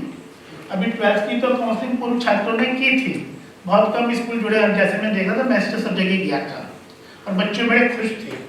तो बच्चे और काउंसलिंग के बीच में हमारा एक मीडिएटर का रोल होना चाहिए। तो हम जो है उसके अंदर एक ऑब्स्ट्रक्ट क्या बोलना चाहिए, ऑब्स्टिकल क्रिएटर तो नहीं बनना चाहिए ना, तो वो बन रहे हैं कई बार, तो वो भी हमें रिमूव करना है। We have to remove all obstacles, ठीक है ना। तो ये सब हम करेंगे और आप में से कुछ टीचर जो बनते हैं एक पीपीटी तैयार कर लो, क्लासरूम टीचिंग को हम कैसे यूजफुल बना सकते हैं और बच्चों को प्रैक्टिकल नॉलेज के साथ कैसे जोड़ सकते हैं। तो उससे आपकी जो कंपटीशन जो आप एक प्लान कर रहे हो, तो बच्चों से भी आइडियाज लीजिए। अभी जो आपने आइडियाज दिए हैं, यहाँ पे अपने सजेशंस दिए हैं, बच्चों से भी लीजिए। बच्चे हमसे ज्यादा प्रैक्टिकल हैं, क्या कहना है आपका? हमें क्यों ज्यादा है? बच्चे ज्यादा है। तो बच्चों से भी लीजिए और बच्चों का जितना इन्वॉल्वमेंट होगा, वैसे तो टीचिंग के अंदर, स्टडी के अंदर, क्लासरूम बच्चों का जितना इन्वॉल्वमेंट होगा उतनी आप लोगों की टीचिंग स्किल भी बढ़ेगी। बच्चों का इन्वॉल्वमेंट का मतलब क्या हुआ? बच्चे उसके अंदर इंटरेस्ट ले रहे हैं, और बच्चे जितना इंटरेस्ट लेंगे उतना उस सब्जेक्ट के, उस कंसेप्ट को वो, उनकी ग्रेस्पिंग पावर बढ़ेगी। आप क्या चाहते हो? बच्चों की सब्जेक्ट के कंसेप्ट क्लियर होने चाहिए ना, उनकी ग्रेस्पिंग पावर बढ़नी चाहिए ना। तो इसको आप जो नई शिक्षा नीति भी कहती है, learning by do, learning by activities, joyful. आवाज एक चुटकुला चल रहा था। एक आदमी गया और रास्ते में था तो एक भिखारी था, वो भीख मांगा, 10 रुपये उसे दिए और कहता है तू ना एक रसीद बना के साइन करके मुझे दे दे। कहती भीख की भी रसीद साइन है? कहते हैं हाँ, मुझे अपने वो अकाउंटेंट को देनी पड़ेगी, 10 रुपये मैंने कहाँ खर्च किया। ऐसे चुटकुले की बन जाती, ठीक है, तो वो रसीद भी देनी पड़ेगी कि मैंने वो दी थी उससे। तो ऐसे भी चलते हैं। तो कहते हैं ना कि जब अकाउंटिंग होती है तो उसकी प्रॉपर वाउचर चाहिए, उसके आधार पर कैश बुक बनेगी, कैश बुक के आधार पर लेजर बनेगा, लेजर के आधार पर ट्रायल बैलेंस बनेगा, उसके आधार पर बैलेंस शीट बनेगी, बैलेंस शीट के आधार पर डिफरेंट फाइनेंशियल स्टेटमेंट्स बनेंगी, उसके ऊपर फिर मैनेजमेंट डिसीजन लेगा कि हमारा नेक्स्ट ईयर का फाइनेंशियल और हमारे बिजनेस प्लान क्या होना चाहिए। तो बेसिक चीज क्या बना दी उसने? उसके ऊपर वाउचर बना दिया, कैश बुक बना दी, लेजर बना दिया। तो ये सब चीजें उसके अंदर जोड़ रखी है। तो आप सब लोगों ने अच्छे सुझाव दिए, यहाँ सब नोट भी किए हुए हैं। हमें इस सारे कामों को करने के लिए एक तो यूपी बोर्ड के एग्जामिनेशन सिस्टम में कॉमर्स को हम कैसे प्रैक्टिकल कर सकते हैं, ऐसा कुछ विषय आया था। तो एक टोली हमें इस चीज के लिए बनानी पड़ेगी, और टोली 3 चीजों का काम करेगी। एक तो जैसे जो बताया कि यूपी बोर्ड में प्रैक्टिकल नहीं है, तो हम अपनी जो असाइनमेंट्स होती हैं, अपने क्लासरूम असाइनमेंट्स में हम कैसे प्रैक्टिकल कर सकते हैं वो करेगी। दूसरा है कि हम अपने डेली टीचिंग के अंदर इसको कैसे प्रैक्टिकल वे में जोड़ सकते हैं। और तीसरा है कि हमने जो ये एक प्लान सोच रहे हैं कि कॉमर्स फेयर हमारा होना चाहिए, तो वो हम कैसे डेवलप करें, डिज़ाइन करें आप सब लोगों के सजेशन के हिसाब से, उसमें क्या क्या चीज़ें शामिल की जाए और उसको फिर हम कैसे रूल्स एंड रेगुलेशन और एक डिज़ाइन करें तो एक अच्छा कार्यक्रम बन जाए। आपने यहाँ पे एक वो देखी है, बच्चों के मॉडल्स देखे हैं, तो मॉडल देख करके आप लोगों ने बड़े अच्छे अच्छे सजेशन दिए हैं। अपने अपने स्कूलों में हम एक लैब बना दें ऐसे मॉडल्स की। अगर रूम नहीं है तो 2-3 अलमारियों में जाए बना दें, ठीक है ना। और बनाने का प्रयास करें, और जब बच्चों को हम देते हैं तो बच्चे जो है उसे बनाते हैं। एक बच्चे ने तो मॉडल बना दिया, मैं चांद पे लेके जाऊंगा सबको, हैं, तो उसका विजन तो देखो ना। तो ऐसे ऐसे मॉडल बना लेते हैं बच्चे, बच्चों को एक प्लेटफॉर्म देते हैं। तो मॉडल तो बच्चों के दिमाग में है, उसको जो है एक रॉ मटेरियल है, उसको फिनिश गुड्स के रूप में डेवलप करने का काम हमारा है।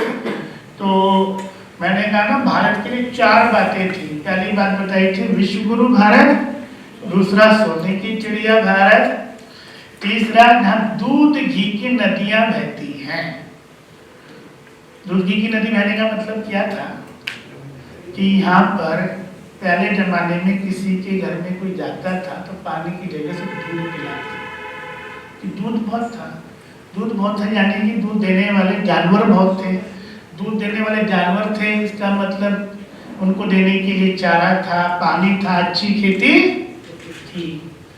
तो विश्व गुरु भारत, सोने की चिड़िया भारत, दूध घी की नदियों वाला भारत, और चौथी बात क्या थी भारत के साथ में जुड़ी हुई, बताएंगे आप में से? ईमानदारी इतनी थी कि लोग घरों में ताले, चोरी नहीं थी, बेईमानी नहीं थी, डाका नहीं था, ठगी। इसलिए अंग्रेजी संस्कृत में ताला शब्द नहीं है, क्योंकि जब संस्कृत भाषा बनी तो उसमें ताले होते ही नहीं थे। केवल एक जानवर से बचने के लिए साकल लगा दिया करते थे। तो ये भारत की प्राचीन विशेषता थी। हमने अपने शिक्षण से, और छात्रों के पराक्रम से उसको दोबारा पाना ही नहीं है, उससे आगे बढ़ना है। वो लक्ष्य हमारा है, उसके लिए हम सब लोग मिलकर प्रयास कर रहे हैं और मिलकर जितना अच्छा प्रयास करेंगे उतना ही सफलता मिलती रहेगी। इस प्रयासों की कोई अपर लिमिट नहीं होती है। जितना काम करते जाएंगे उतने नए नए आइडियाज, नए नए सजेशंस, नए नए विजन डेवलप भी होते जाएंगे। शुरुआत तो कहीं ना कहीं से करनी होती है। जब गंगोत्री निकलती है तो पतली सी धारा होती है, और जब गंगा सागर में मिलती है तो कितना थोड़ा पार्ट। तो गंगोत्री की शुरुआत हम करें, गंगा सागर तक जाते जाते गंगा खुद ही एक बहुत बड़ा पार्ट बन जाएगी। तो आप सब लोग यहाँ पर आए, आप सब लोगों ने पार्टिसिपेट किया, अच्छे आपके बहुमूल्य सुझाव आए। हम लोग एक अच्छे क्रिएटिव, इनोवेटिव और विजन के साथ और एक संकल्प के साथ में कि हमारे विद्यालय के अंदर हमारे क्षेत्र का सबसे अच्छी कॉमर्स, इकोनॉमिक्स और अकाउंटेंसी की पढ़ाई होगी, प्रैक्टिकल वे में होगी। पूरे अपने इलाके के क्षेत्रों के लिए हमारा विद्यालय पढ़ाई का एक मॉडल सेंटर डेवलप हो जाएगा। इस संकल्प के साथ हम लोग यहाँ से जाएंगे। जय भारत, जय हिंदुस्तान।